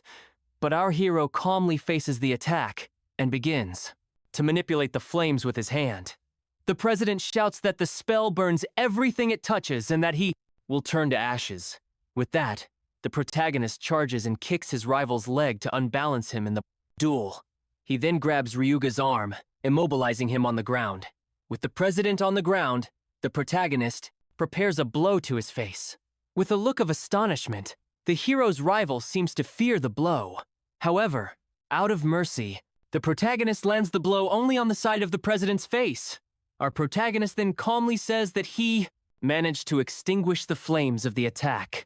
Furious, the president points at the young man and calls him trash, who will be failed. At this, the rival turns to his followers and asks if they already know what to do. With their hands glowing, the president's followers shout his name and agree to help. With that, a huge fire symbol forms above the president as he absorbs the magic. The president smiles as he receives the power, and the future voice says, "It's a violation of the rules." Our hero then asks how much power from other people he needs to fight. The protagonist's rival just gives a malicious laugh with his hair on fire. Suddenly, his feet begin to transform into dragon claws with his secret technique. A fiery aura surrounds the president. The attack then explodes into a huge column of flames that rises to the arena ceiling. Seeing the power of the magic, the young man is shocked and can't believe what he sees. At this, the flames begin to take the form of a huge fire dragon in front of him. The fire creature is a summon, and the protagonist knows he can't win normally. Even so, the protagonist faces the creature and says he already knows he can't fight normally. Faced with the huge fire dragon, the creature unleashes a flame attack against the protagonist. With an impressive leap, he manages to dodge the magical creature's powerful attack. Then, he fires a blue energy beam from his hand to counterattack the fire monster. With wide eyes, the hero can't believe what just happened. The fire monster took no damage, and the young man realizes his blow was useless. At this, the flaming creature prepares another blow to end the duel for good. The huge dragon charges and corners the protagonist, retreating due to the flames. He finds himself completely surrounded by the enemy's fire. Pushed against the wall, he has nowhere to escape. The young man then realizes he has nowhere left to run and is completely trapped. The giant fire creature surrounds him from all sides to prevent him from escaping. But with his eyes glowing blue, the protagonist seems to have a new plan in mind. He then notices something strange in a part of the time flow within the monster. The protagonist realizes that it's like a crack or fissure in the flow of time. With this, he thinks that if he widens this fissure, he might have a chance to win. At that moment, the fire dragon attacks with its giant claw, smashing the ground. But a blue light shines right in the palm of the creature's paw, surprising everyone. Suddenly, the hero appears enveloped in blue energy and stops the dragon's attack. He then jumps away, and we see that he used an image from the past to escape the blow. Holding his sword, the protagonist asks his partner to let him use the plushie again. The cute creature appears and complains that he's going to do that again, but ends up agreeing. With that, the protagonist grabs his partner, who makes a face of complete despair. He then throws the creature, which glows, with a blue energy and an angry face. The protagonist stomps on the ground and uses a chain ability to trap his partner in midair. With that, he uses the doll as an anchor to swing himself and gain momentum. With a focused look, the young man prepares to attack the fire monster with everything he's got. The hero then charges at high speed towards the flaming creature to attack. With his eyes glowing intensely, he focuses on the weak spot he found in the enemy. He then realizes that this is the fissure in the flow of time he saw earlier in the duel. With a shout, the protagonist readies his sword to attack the creature's weak spot. He then delivers a powerful blow that cuts the fire dragon in half with his blade. The protagonist lands safely as the monster dissolves into dark flames. Seeing his attack defeated, the president is shocked, not understanding what happened. Desperate, the council president pulls his hair, not understanding what the hell happened. He shouts that it's impossible and that as long as the followers chant, the magic regenerates infinitely. The president approaches and asks why the magic didn't regenerate. The president continues to shout that there is no magical principle like the one he knows. Our protagonist lands a powerful punch on his arrogant opponent's chest. With the blow, the white-haired boy falls to the ground, completely defeated and powerless. The teacher supervising the duel is shocked. The protagonist asks what the result of the fight is. Then he announces that the winner of the duel is our hero, Kujo Haruto. We see Rena and her friends at a party where she gathers everyone to celebrate. They then throw confetti and congratulate our hero on his victory in the duel. A little embarrassed by the celebration, our hero can only thank them all. The girl then hands him a glass and asks him to do the honors. The young man then sits at the table with the girls who look at him expectantly. He looks at the glass and agrees to make the toast for the celebration to begin. With that, everyone raises their glasses and toasts, together with great happiness. The students continue the party, drinking and eating the snacks on the table. One of the girls then says she's relieved the president is leaving the school. The others agree and complain that he was a horrible and very abusive guy. One of them hugs Reina and says she narrowly escaped the president's clutches. Suddenly, a classmate asks the hero what happened to the 100 million from the bet. The protagonist takes a sip of his drink. He then puts the glass on the table and admits he completely forgot about the bet. The girls are completely shocked and shout that it was a huge waste. The protagonist calmly explains that he was never interested in the bet. Money. Hearing this, the girls get hearts in their eyes and find his attitude cool. Then one of the students calls him by his name, wanting to ask something important. She then asks what his relationship with Renee is, leaving him very confused. With the sudden question, his friend spits out all her drink. In shock at the situation, the young woman then shouts at her colleague, asking what she's saying out of the blue. Her friend explains that he picked a fight with the best student in school because of her. At this, the other girls join in and ask again what the relationship between the two is. Pressured by the students, the protagonist doesn't know what to say and starts to stutter. Seeing his reaction, the young women get even closer, waiting for his answer. With no way out, he suddenly stands up and makes up an excuse about needing to use the restroom to escape.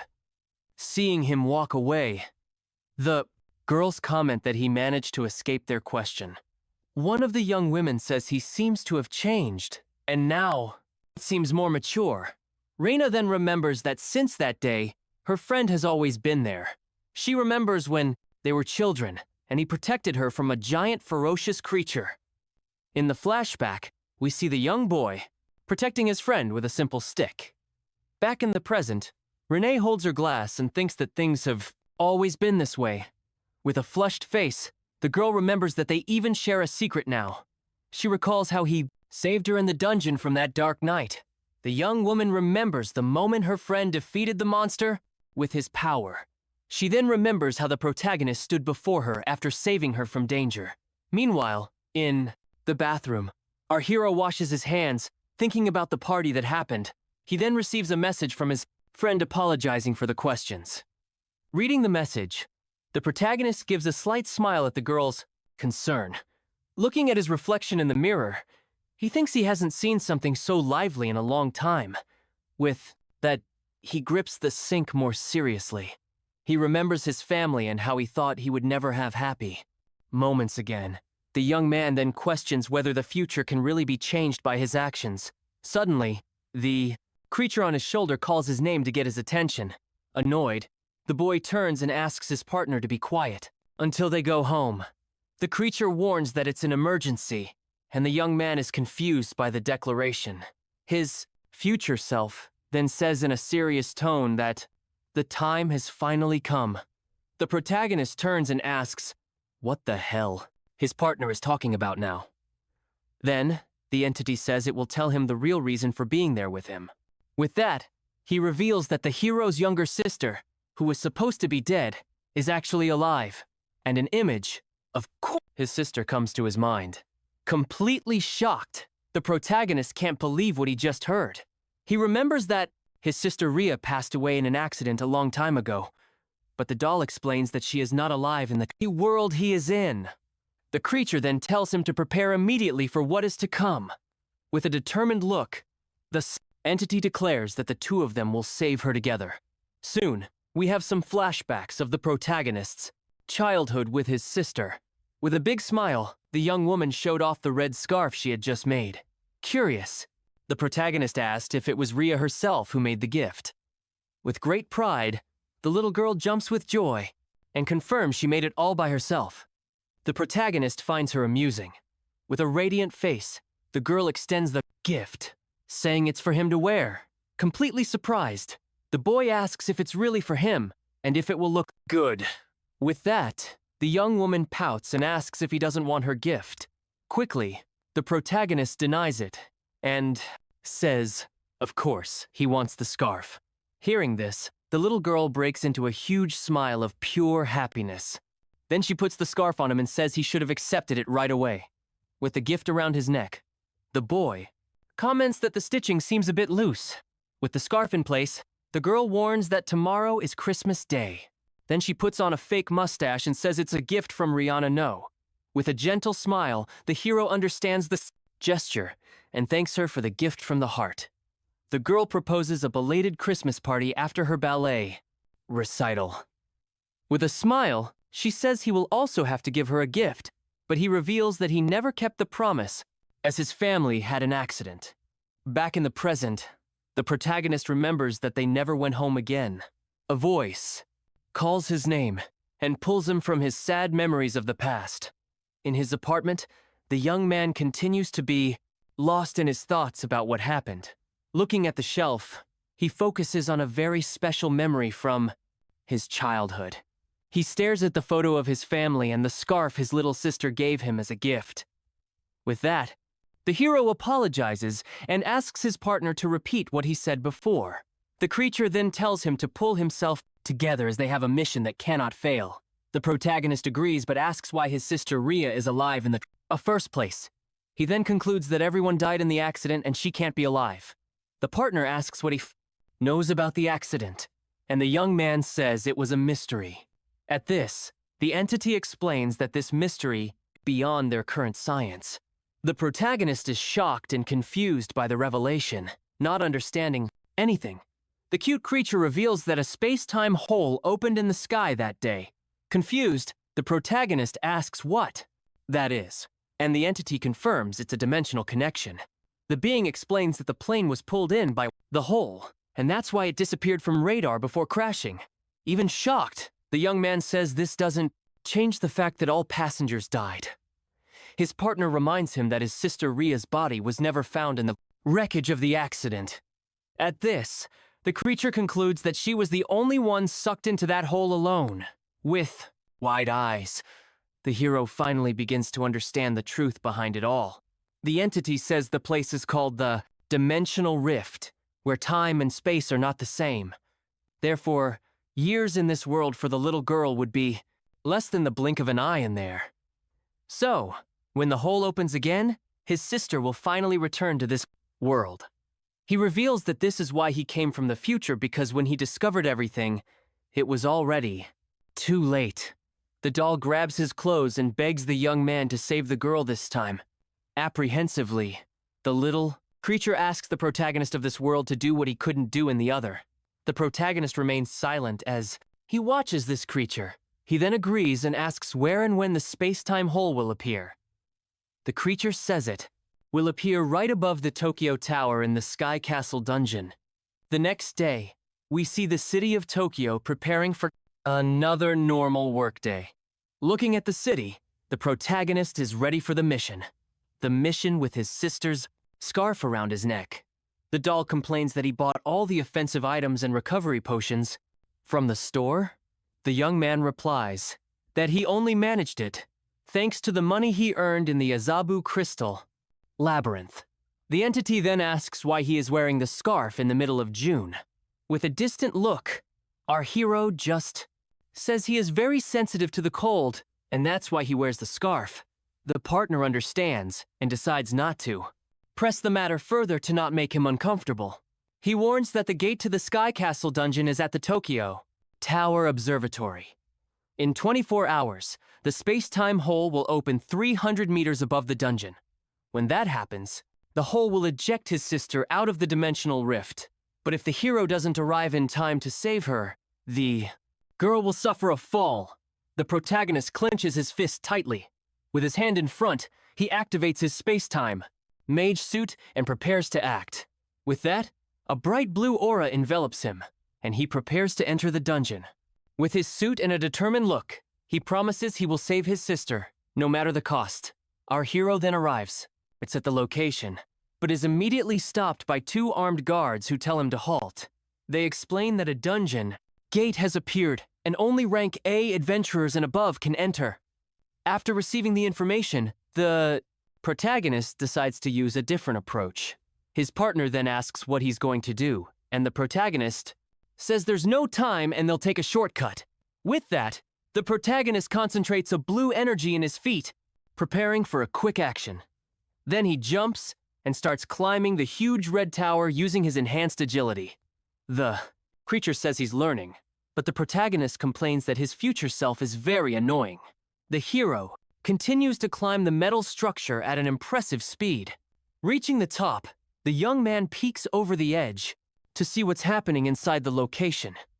Inside, a red-haired man and his guards analyze the situation with a serious look. The young man's partner warns that a troublesome guy has arrived, and the protagonist asks if he knows him.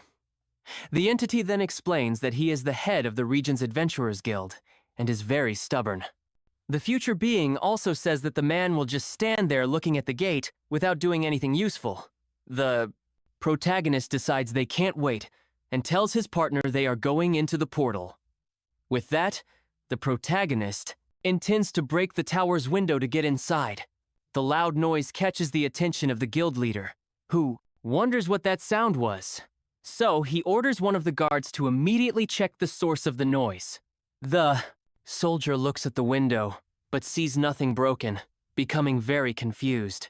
Suddenly, our hero appears as a quick blur right behind the inattentive guard. With a touch, the young man hits the soldier from behind, leaving him completely unconscious. The guard then falls to the ground, and our hero reveals that he used the material restoration ability. He explains that he fixed the glass he broke to get in, and now thinks about the next step. The supposed guard who was knocked out runs to warn his boss that they have a big problem. The soldier says there's an intruder, and that he's too strong to be defeated alone. Annoyed, the guild leader decides he will personally handle this whole situation. With that, he shouts for his men to follow him to face the mysterious intruder. However, one of the guards who was there doesn't move and just stands still. Slowly, the soldier raises his hand and begins to take off his helmet. In fact, it was our hero in disguise, and his partner congratulates him on the great strategy. With that, he takes off the disguise. The protagonist approaches the portal and says, "It's time to enter." So he walks towards the portal, but upon reaching the other side, his eye widens in total astonishment at what he sees. Suddenly, the young man finds himself falling headfirst into an inverted world. He then realizes that the scenery around him is completely upside down. His partner explains that going down the stairs in the Sky Castle dungeon actually means going up. The cute creature also reveals that the dungeon's theme is the occult and will have undead monsters. The protagonist finds it very ironic to fight an army of the dead in a clear blue sky. He comments that this doesn't match his style, but the entity says it has already taken care of that. His friend then reminds him that they imbued his new sword with the powerful element of light. At this, the young man recalls choosing the light attribute during the weapon synthesis. The creature says this was the main reason for his training and tells him to get ready. With a determined look, the hero advances through the dungeon, ready to face the enemies. His eyes shine with confidence as he prepares for the battle to come. Before him, a dark hooded creature appears for the first confrontation. The hooded enemy charges and attacks our hero with its crystal staff, but the young man defends himself with his shining sword and prepares a counterattack. At this, his partner explains that this dungeon disappeared in the future and is unexplored. The entity says it has information, but the protagonist continues to fight the monsters. With his feet firmly on the ground, the young man prepares. Then the creature reveals that the Sky Castle has a total of 100 floors, and a powerful and unavoidable boss protects the dungeon every 20 floors. The hero then calculates that he will have to face a total of 5 bosses in the location. Looking at his phone, he sees there are 20 hours left, and he can't waste time. But suddenly, the protagonist's eye widens. Out of nowhere, a horde of strange zombies begins to appear. In an instant, the army of bizarre creatures appears before our hero. Up close, we see the monsters with red eyes and open mouths, screaming with no chance to react. The protagonist is surrounded by the creatures. The entire horde then jumps on him, completely covering him in the process. However, something happened. Suddenly, a silence fell over the dungeon. From within the horde, an explosion of blue energy occurs, and the protagonist summons the divine beast, Cerberus. With his summon, He says there's no time to lose, and that they will pass through everyone as quickly as possible. The beasts scream, a horde of dark monsters. With his new summon, he clears a path through the enemies that appear before him. Looking back, the young man comments that he thought they would be stronger. His partner explains that because it's a sacred beast, its attacks have the sacred attribute. With that, the hero orders them to keep advancing and break through the horde of enemies. And so, they quickly ascend through the dungeon floors, defeating everyone in their path. Suddenly, the great creature stops its steps abruptly in the middle of the path. The protagonist then questions his partner about the reason for the sudden stop in the stop, the middle of the floor. Looking up, the protagonist gets a serious expression on his face. At this, they see a dark portal appearing in the middle of a circular arena. The entity reveals that this is the first boss that appears every 20 floors. From the darkness, an evil energy begins to slowly take over the entire place. Then, a golden carriage appears in the middle of all that black smoke. Then, the mysterious figures slowly descend from the vehicle that just appeared. In an elegant suit, they descend the stairs. The figure steps onto the ground with its elegant boots and reveals itself to our hero in the arena. Then, a screen reveals that they are the fallen noble family, a group of powerful vampires. The protagonist realizes there are 3 rank A undead monsters right in front of him. With a determined look, he thinks he needs to beat them to save his sister. At this, his partner screams desperately for him to be careful as the enemies are coming. Without wasting time, the trio of vampires charges to attack the protagonist with everything they have. Calmly, he tells his friend to retreat, and the creature asks if he will use the guild item. The young man then confirms he will as he prepares for the battle to come. With that, he activates his new ability called Eye of Time, and his eye glows blue. Through his special vision, he can see the big attack pattern of the youngest noble. The protagonist can also clearly see the next move of the vampire attacking him. He then predicts the flow of time to know how the family's master will attack. With this advantage, the protagonist prepares his counterattack with a bluish energy. He then launches a shower of gold and calcium knives towards one of the noble vampires. The youngest noble makes a face as if he felt nothing, even with the blade stuck in him. After the two get close to each other, the protagonist dodges the attack. The protagonist then propels himself. Leaving the younger enemy, he uses his gold and calcium blade against the other monster. Then, the protagonist hits the creature with some daggers, which it feels. With his eyes glowing blue, the hero faces his enemies with total determination. At this, he charges against the family's master, who screams in anger at the young man's attack. His dagger then strikes the vampire's chest squarely. The vampire tries a counterattack, landing a blow on the protagonist, who protects himself with his arms. The force of the attack throws him back hard, and he screams in pain. From the impact, even injured, the protagonist places his hand on the ground.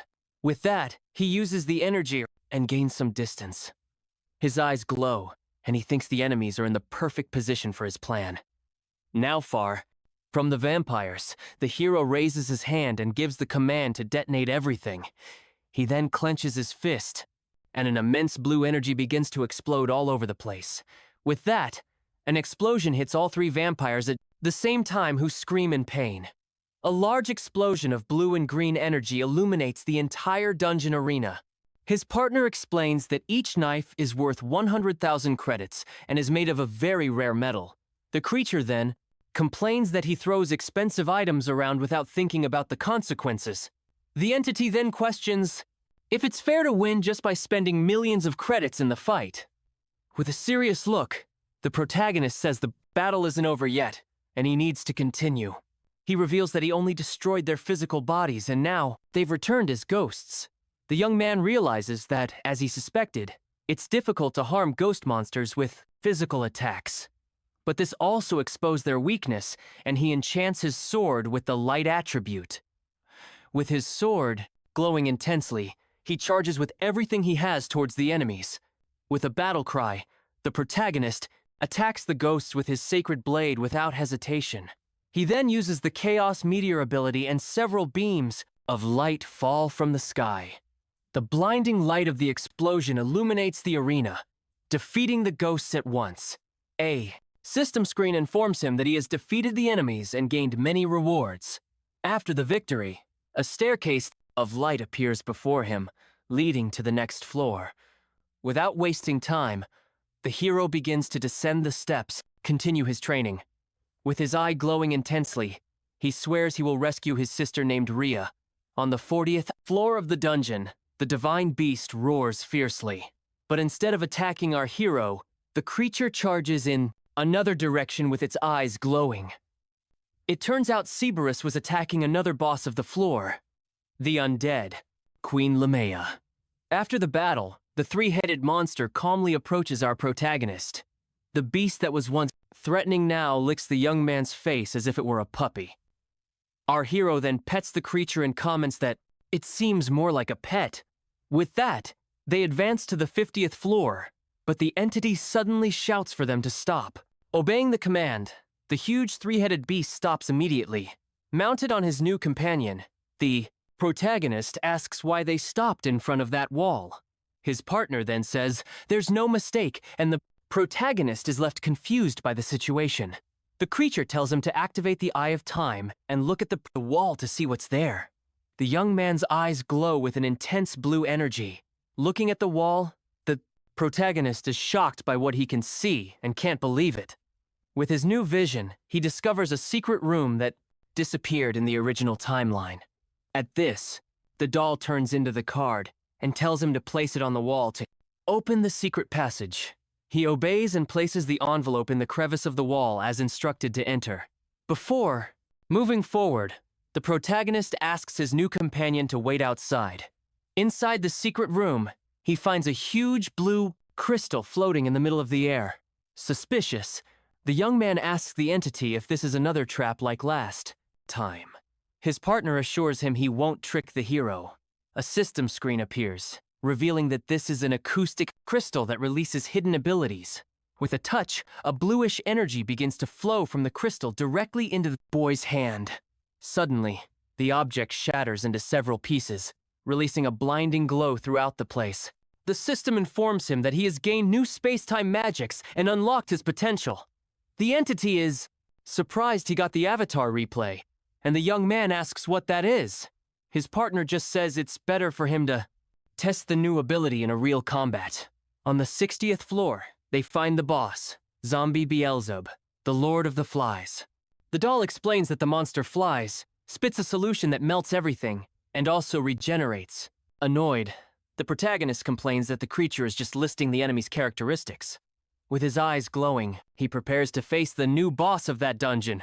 Without wasting time, the monster attacks with its stinger at an impressive speed. The attack seemed to have pierced the protagonist's chest. In an instant, the protagonist appears behind the creature, which is confused, not understanding anything. His future version realizes that he is already using his new combat ability. The hero's blue clone stands still as the monster stares at it, not understanding the situation. With that, the real protagonist floats in the air, watching the beast attack his illusion. He then reveals that he is using his new space-time magic avatar replay. While the monster attacks the clone, the young man activates his fast body ability to retaliate. With his body accelerated to level 3, he prepares for a precise counterattack. A blue aura envelops him and he appears behind the creature. The force of his feet is so great that the ground begins to crack with the released energy. He then explains that the avatar replay magic can create a clone of his past self. With this, the clone temporarily takes his place to trick the enemy in battle. The hero and his clone prepare to attack the monster.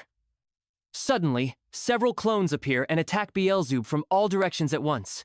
With swords in hand, both the hero and his clones prepare for the attack. Several clones of the protagonist appear at the same time for the fight. They all charge together in a coordinated attack against the giant monster. With that, he and his clones use the Chaos Meteor attack to finish off the enemy. The The copies surround the giant monster, which has nowhere to escape from that trap. But in response, Belub fires a powerful poison attack in their direction. The attack hits the clones squarely, and they begin to dissolve from the corrosive poison. The real hero manages to dodge, but his copies are all destroyed by the monster. Suddenly, beams of golden light appear in the air, around the creature. The monster is completely immobilized, unable to move after these blows from the protagonist, and finally he defeats that creature. His partner congratulates him and calls him a master ninja, but the young man tells him to stop it. Looking ahead, the protagonist says that now there are only 2 bosses left to finish. With that, he steps and another staircase appears again, but suddenly, he feels a strong headache and doesn't understand what's happening. With the intense pain, the protagonist loses his balance, and his partner screams, frightened by the scene. He then falls unconscious on the floor while his plush creature shouts his name. While unconscious, the protagonist has some flashbacks 3 years in the past, showing our hero much younger. At this, a little girl appears, and with a ballet book in her hand, begs for something. With his arms crossed, the young man doesn't seem to agree much with the young woman's request. The girl then promises that she won't give up halfway if he accepts. With a cute look, his sister insists once more on the request. Seeing the young woman's insistence, the protagonist lets out a sigh and seems to give in. He then questions if she really wants to do ballet and if she's serious. With a huge smile on her face, the girl confirms yes with great joy. The older brother finally agrees and asks her to choose the slippers. Very happy with the news, the little one starts jumping with joy on the living room sofa. Sitting next to him, the girl begins to flip through the book to choose her pair. Seeing his sister's happiness, the protagonist gives a gentle and content smile. After that, we see the two arriving at a dance studio for her class. Inside, several other girls were stretching and chatting animatedly. The girl then appears in her ballet outfit and says she's ready to start. The other girls celebrate Ria's arrival and say they will do their best. Surprise! The little one looks towards the door upon hearing her name called.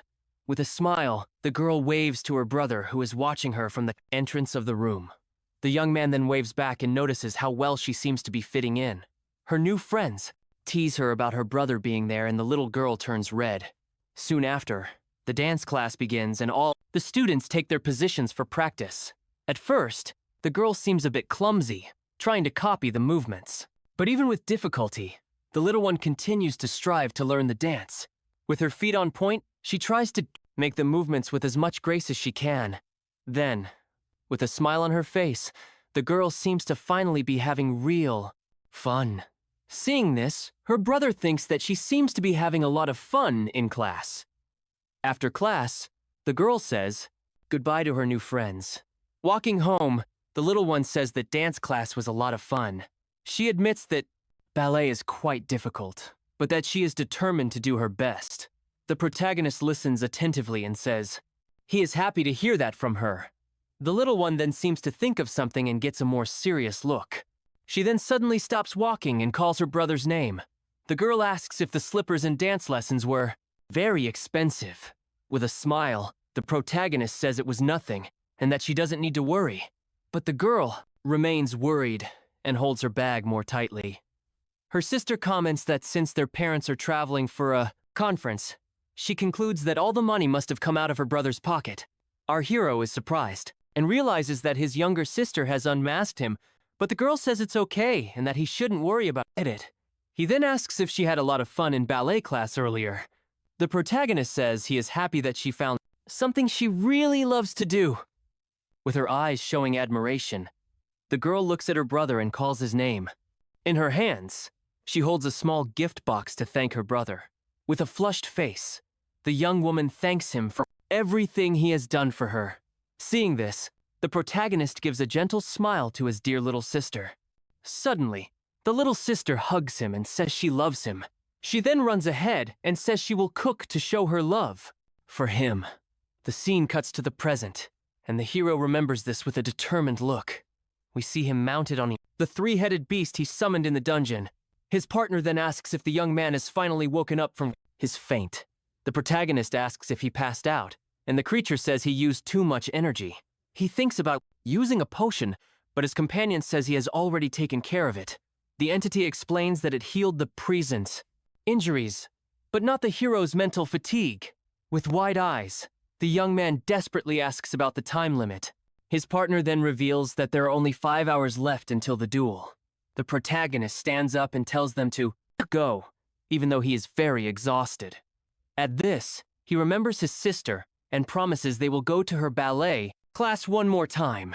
The doll silently observes the young man's determination to continue. The entity says there's one boss left, and then the final boss of the dungeon. But he thinks that at this rate, the protagonist won't last much longer.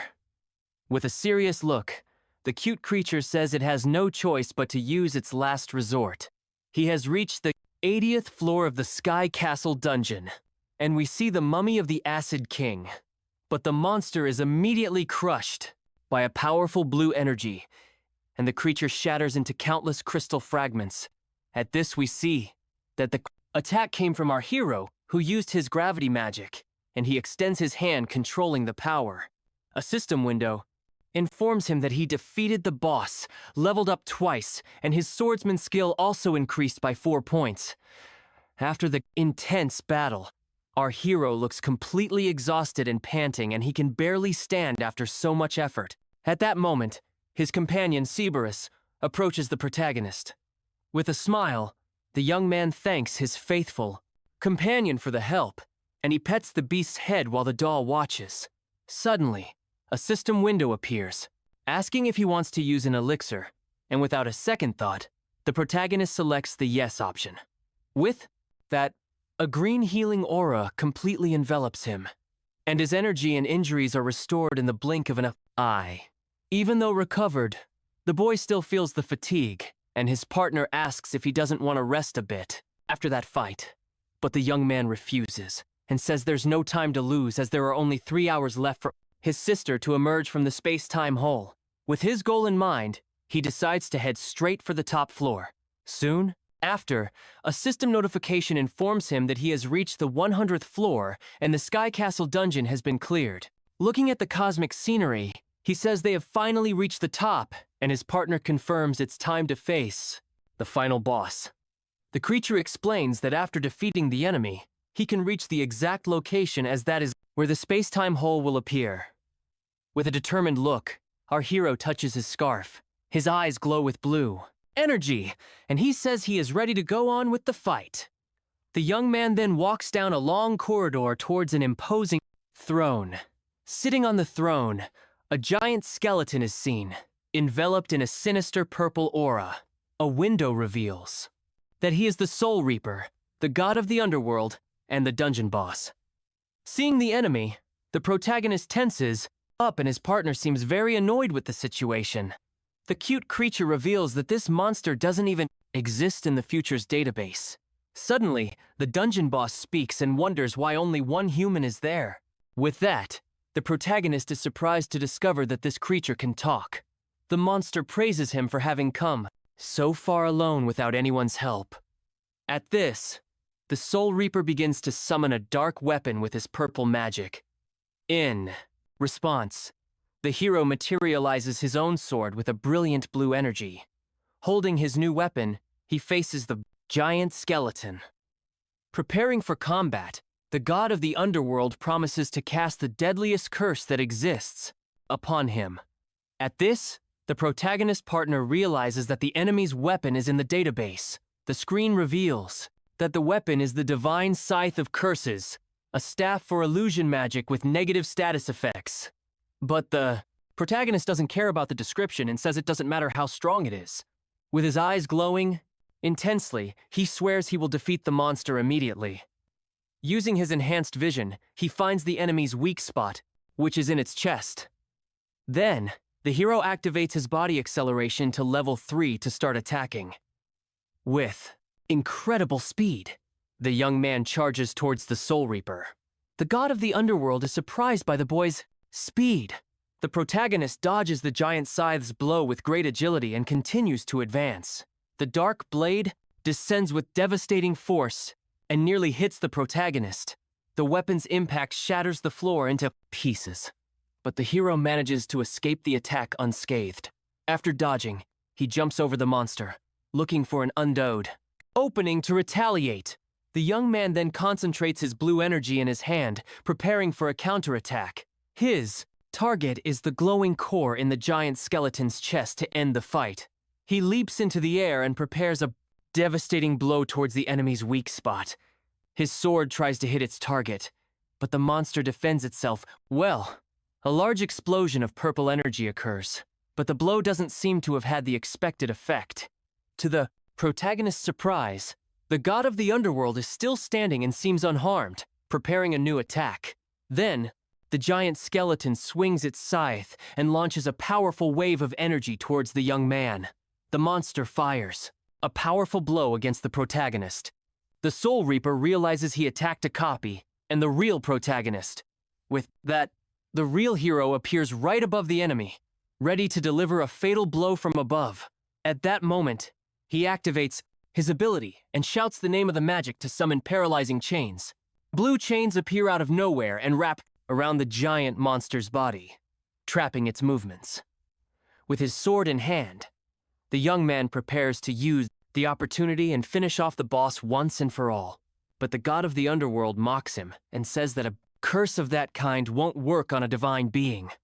Suddenly, the energy chains begin to crack and break under the immense force of the Reaper. Seeing this, the protagonist is shocked, as he didn't expect his ability to fail in that way. The chains shatter and the creature easily frees itself from the magic. With its red eyes glowing, the creature glares at the protagonist with hatred, preparing to counterattack. At this, a purple energy traps the hero and his partner screams his name, desperate upon seeing the young man in danger. The powerful blow surprises the protagonist. However, before he could be hit, he narrowly dodges. His hand stretches out as he falls uncontrollably after dodging in fright. The hero recovers and defends against the attack of a huge skeleton with a giant scythe. The monster taunts him for dodging twice and notes his confidence in his speed. The creature then calls him an inferior being for not having wings and needing to crawl. With that, the skeleton says it will attack his legs first to immobilize him. The enemy then activates an ability called Dimension of Curses. Shocked, the young man feels the world around him begin to distort completely. At this, everything turns upside down and he starts falling upwards towards the boss. In the inverted sky, they face each other. The protagonist wonders again what happened, and the monster smiles maliciously. Looking down, he sees the dungeon floor cracking and falling. The floor breaks, and he laments, having climbed a 100blank.com. Floors just to plummet. Now, the skeleton warns that he won't move and prepares an attack with its scythe. The protagonist panics upon seeing the monster smiling maliciously upside down. With that, he summons a blue energy dagger and prepares for the counterattack. The skeleton's blow collides with the young man's dagger, generating a huge explosion. He then says, "You can't make an omelet without breaking eggs," and shouts to explode. The explosion throws him backward, and he continues to fall in the inverted sky of the dimension. At that moment, the protagonist realizes there is a wall and that he is trapped in the trap. Without hesitation, the protagonist uses his blade to anchor himself to the wall. With the wall broken, he steadies himself on the floating debris with a determined look. Observing the scene, the skeleton monster is surprised by the boy's unexpected action. The hero faces his enemy and begins to think to understand the situation he has gotten himself into. He then realizes that this whole fall is just an illusion created by his opponent. The young man believes he has fallen for the spell and wonders how he can break that magic. With a focused look, he shakes his head, but the skeleton gives him no time and already prepares another attack with its dark energy. The monster then opens its mouth and fires a powerful pink energy beam at the hero. The pink energy beam narrowly misses him but grazes his leg. The dark energy then clings to his leg like a kind of curse. At this, the monster warns him that he will be his newest test subject for magic. The creature explains that the grudge of the dead will slowly corrode his body. Then the skeleton asks, what will finish the protagonist first?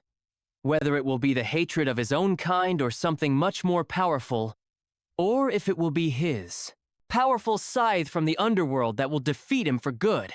The protagonist then realizes he needs to get out of that dimensional space quickly, but he wonders how he can do that if he is trapped and immobilized by the magic. The skeleton gives him no time and already prepares a powerful attack with its giant scythe. With a malicious look, the monster says goodbye to the human and launches its final blow. The scythe releases a massive wave of purple energy towards our hero. Feeling the pain, he wonders if it's all over for him in that place. At that moment, he remembers the image of his sister calling for him. With his last ounce of strength, he whispers his sister's name. The skeleton monster then smiles maliciously, ready to finish the fight. Suddenly, blue energy chains trap the skeleton, which understands nothing. Our hero is completely shocked by the turn of events and doesn't know what happened. Looking back, he tries to find out where that unexpected help came from. To his surprise, it was his cute partner who used the magic to trap the monster. His partner says that was his last resort to save the young man's life.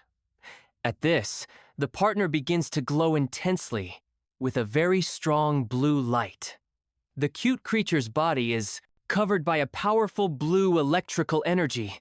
A blinding wave of energy occurs. The blue light blinds everything around in the dungeon. Eyes like the protagonists appear. A hooded man holding an energy sword appears in front of the protagonist. With a different voice, the mysterious figure begins to speak calmly.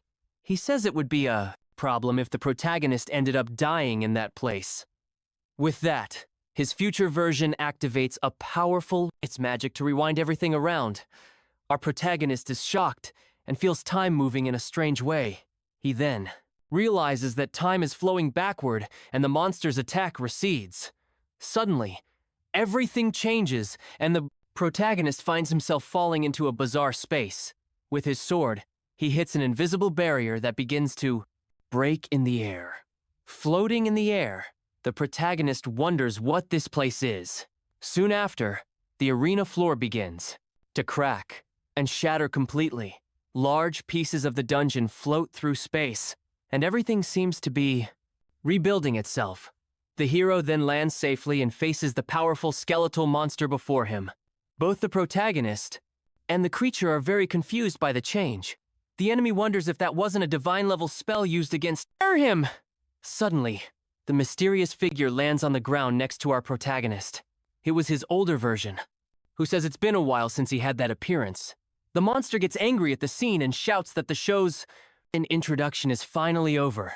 The skeletal monster then releases a purple energy and summons its magical creations. From the energy, several bizarre angels with evil smiles on their faces emerge. Faced with an army, the future version says the monsters are rank A or higher. With that, his older self tells the boy to get up as he will take care of the minions. Our protagonist is shocked by the order to fight the boss alone. He then says the enemy is of divine rank and too strong to be defeated. But his older version says he now understands and controls space-time magic.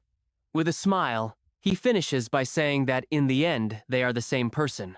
Hearing the words, the young hero seems to finally understand what he needs to do.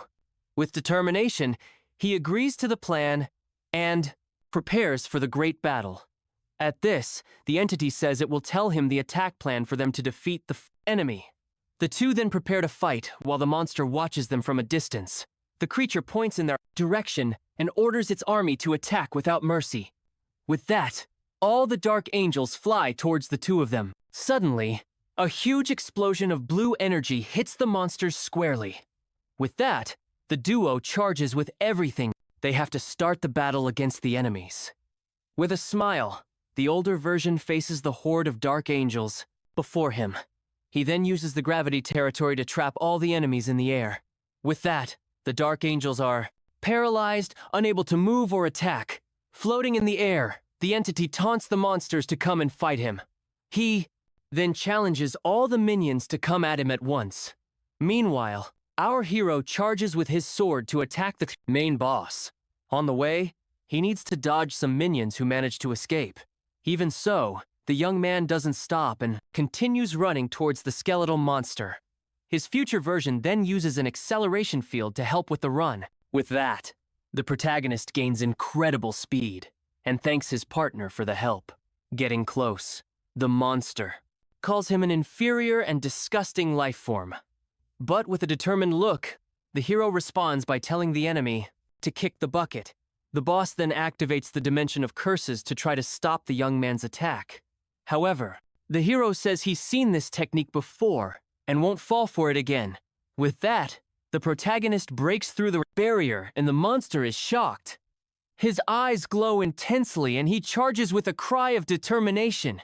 Furious, the enemy calls him an inferior and insolent being for challenging him like this. The young man decides that attacking indirectly is a waste of time and needs to go straight for it. So, he intends to attack the monster directly, and soon the two crossblades. His sword collides with the creature's energy and causes large beams. At that moment, the hero uses the powerful ability called Chaos Meteor. The blow hits squarely, and the monster screams in pain from the attack's impact. But the enemy retaliates and uses the Blade of Curses to finish off the protagonist. The attack hits the young man squarely, and he screams as he feels the powerful blow on his body. With the impact, he is thrown backward and begins to bleed heavily from his mouth and chest. At this, the monster notices several avatars of the protagonist appearing and doesn't understand anything. With this technique, the hero can share and reduce the damage he received. Even injured, the young man charges with everything he has for one last desperate final attack. With a battle cry and glowing eyes, he swears he will defeat the enemy. The hero hits the monster with a devastating blow, causing a huge explosion. He charged forward again, catching the Soul Reaper off guard. He poured every last bit of his strength into his next move, successfully driving his sword into the creature's heart. The Soul Reaper let out a piercing scream, and for a moment, Haruto believed he had won. But then it twisted its face into a smile that sent a shiver down his spine. He realized with the start that it didn't have a heart, and before he could even process it, the creature sliced him clean in two. His future self cried out his name in alarm. The Soul Reaper chuckled, mocking them for thinking its weak spot was something as simple as its heart.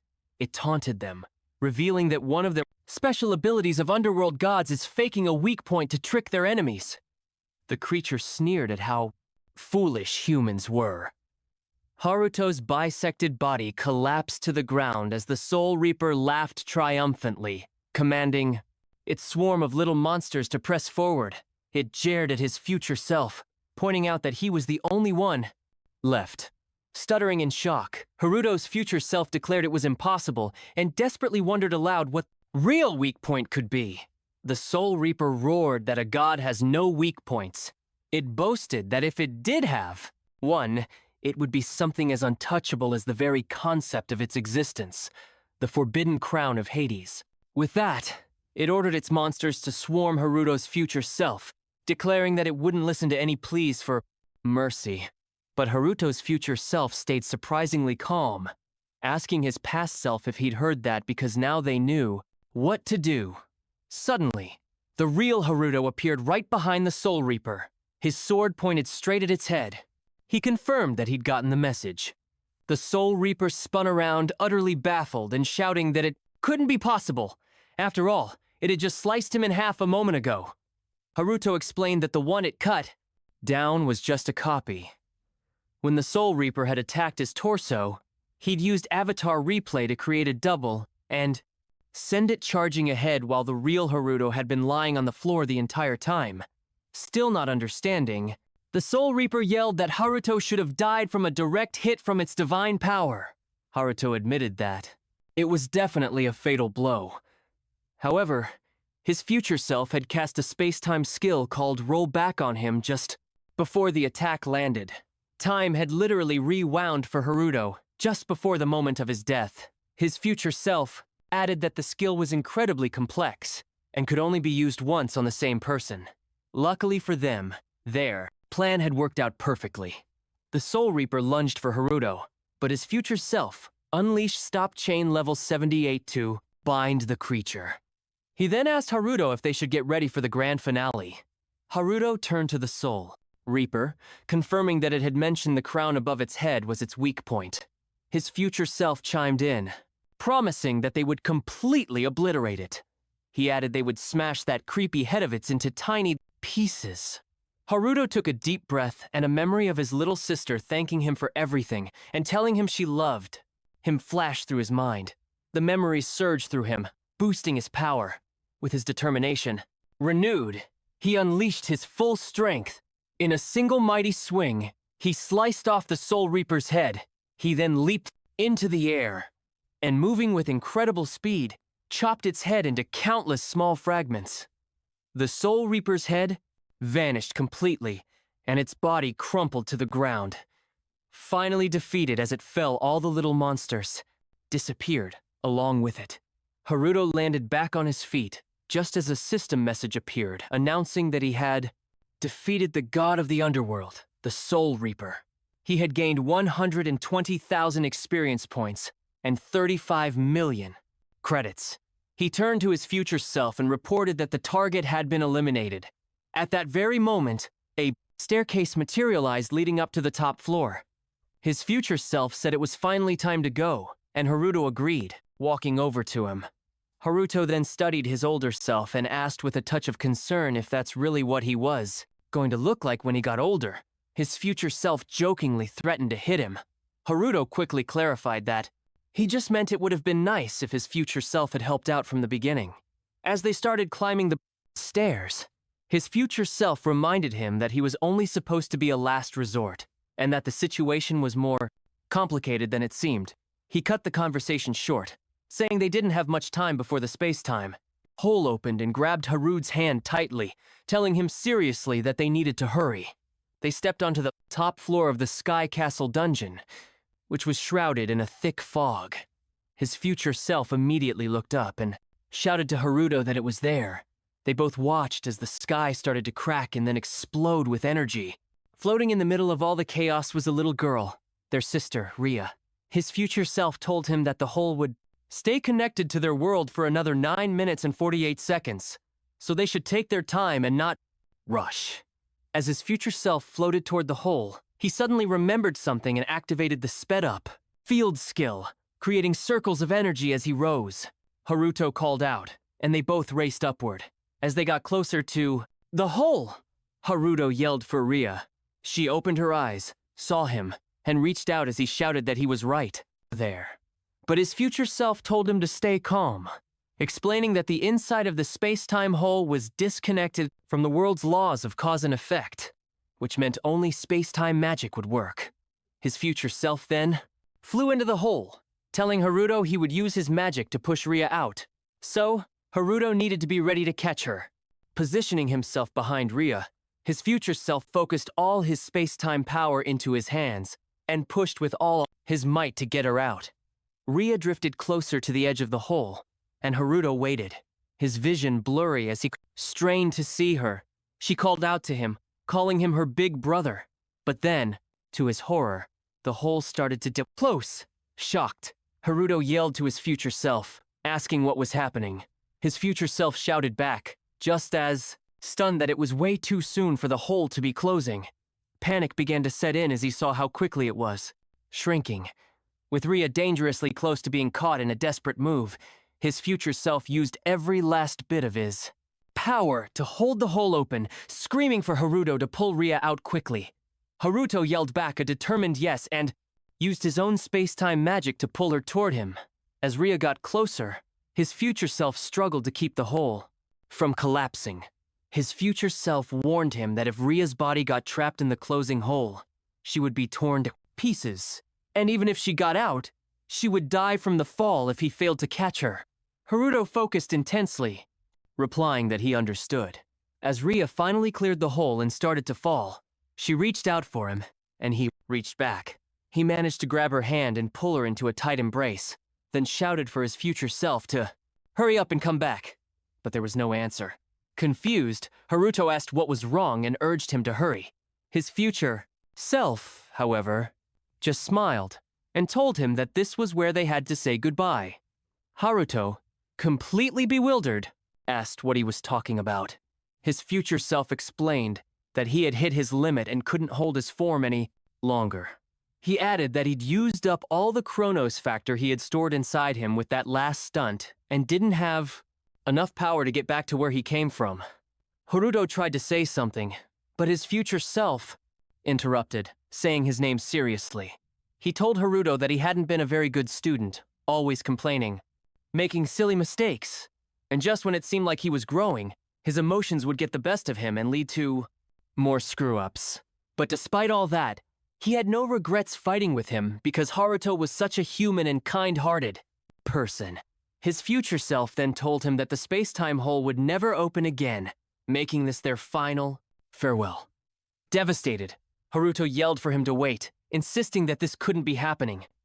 But his future self placed all his hopes on Haruto, telling him to save their world and his place in it, clenching his teeth through the pain. Haruto tearfully agreed, promising he would take on the responsibility. His future self chuckled, softly, reminding him that it was a promise. Turning to Ria, he reassured her that she was safe now, calling her a young lady. Ria, however, asked if he might also be her brother. The question caught his future self by surprise, and he remembered how warm, lovely, and sweet Ria had been to him. He smiled gently at her and welcomed her home. Then, as the space-time hole finally closed, Haruto's future self vanished right along with it. When the hole was completely gone, Haruto clutched his chest in agony and let out a loud cry, mourning the loss of someone so incredibly important to him. In that moment, Haruto had achieved a great victory, but also suffered a profound loss.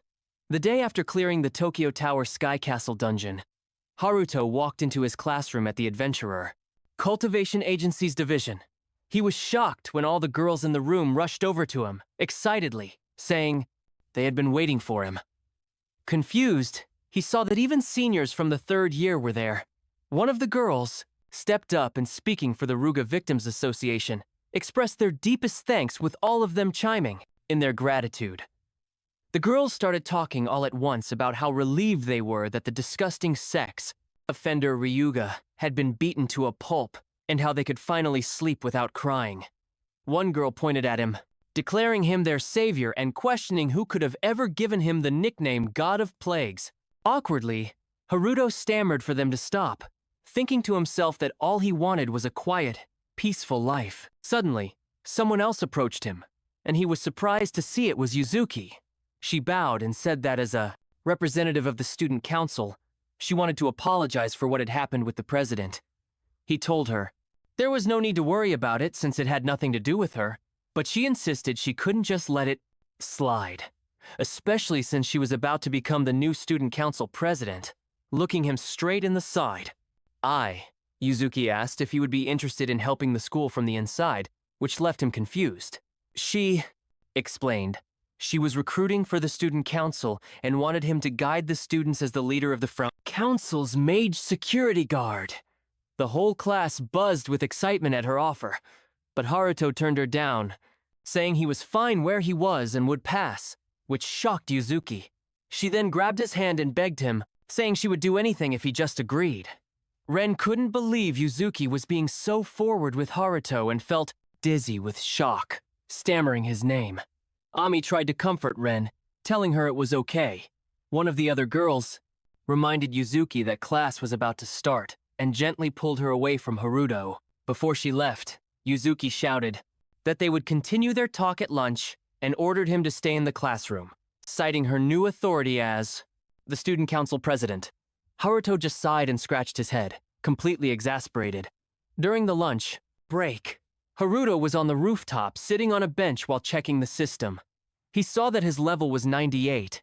His rank was C, and the system was recommending he upgrade to a higher adventurer rank.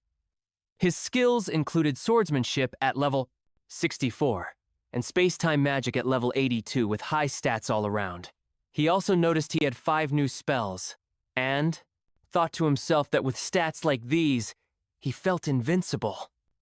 It made sense after all the enemies he'd taken down. He was then stunned to see his total credits had reached 43 million, a fortune that no normal high school student should have. As he was taking a bite of his burger, he heard the sound of people rushing up to the rooftop. Yuzuki burst onto the scene loudly, asking where he was. The girl started looking around but couldn't find him anywhere. Frustrated, Yuzuki angrily reminded the others that she had specifically told Haruto to wait in his classroom. Deciding to check the gym next, they all left the rooftop without ever noticing him peacefully eating, while watching them from above. After jumping down, Haruto knew he needed to figure out a plan for dealing with situations like this, or his life was going to get a lot harder. He then turned around on the bench to ask his future self for advice, but when he looked, he remembered his future self was gone. The painful memory of his absence washed over him again. After school, Haruto headed back to his apartment with a bag of food. He walked up the stairs and punched in the code to his apartment door. As he opened it, he was stunned to hear Ria shout that he was late, and that she'd been waiting for a long time. She then welcomed him home. He smiled and replied, "Your big brother is home." Ria proudly showed him the dinner she had cooked, declaring it was a homemade meal from his cute little sister, which left him amazed. Then she noticed the bag in his hand and asked if he'd bought something from the... So, this kid gets home from school, right? It was supposed to be just another normal day,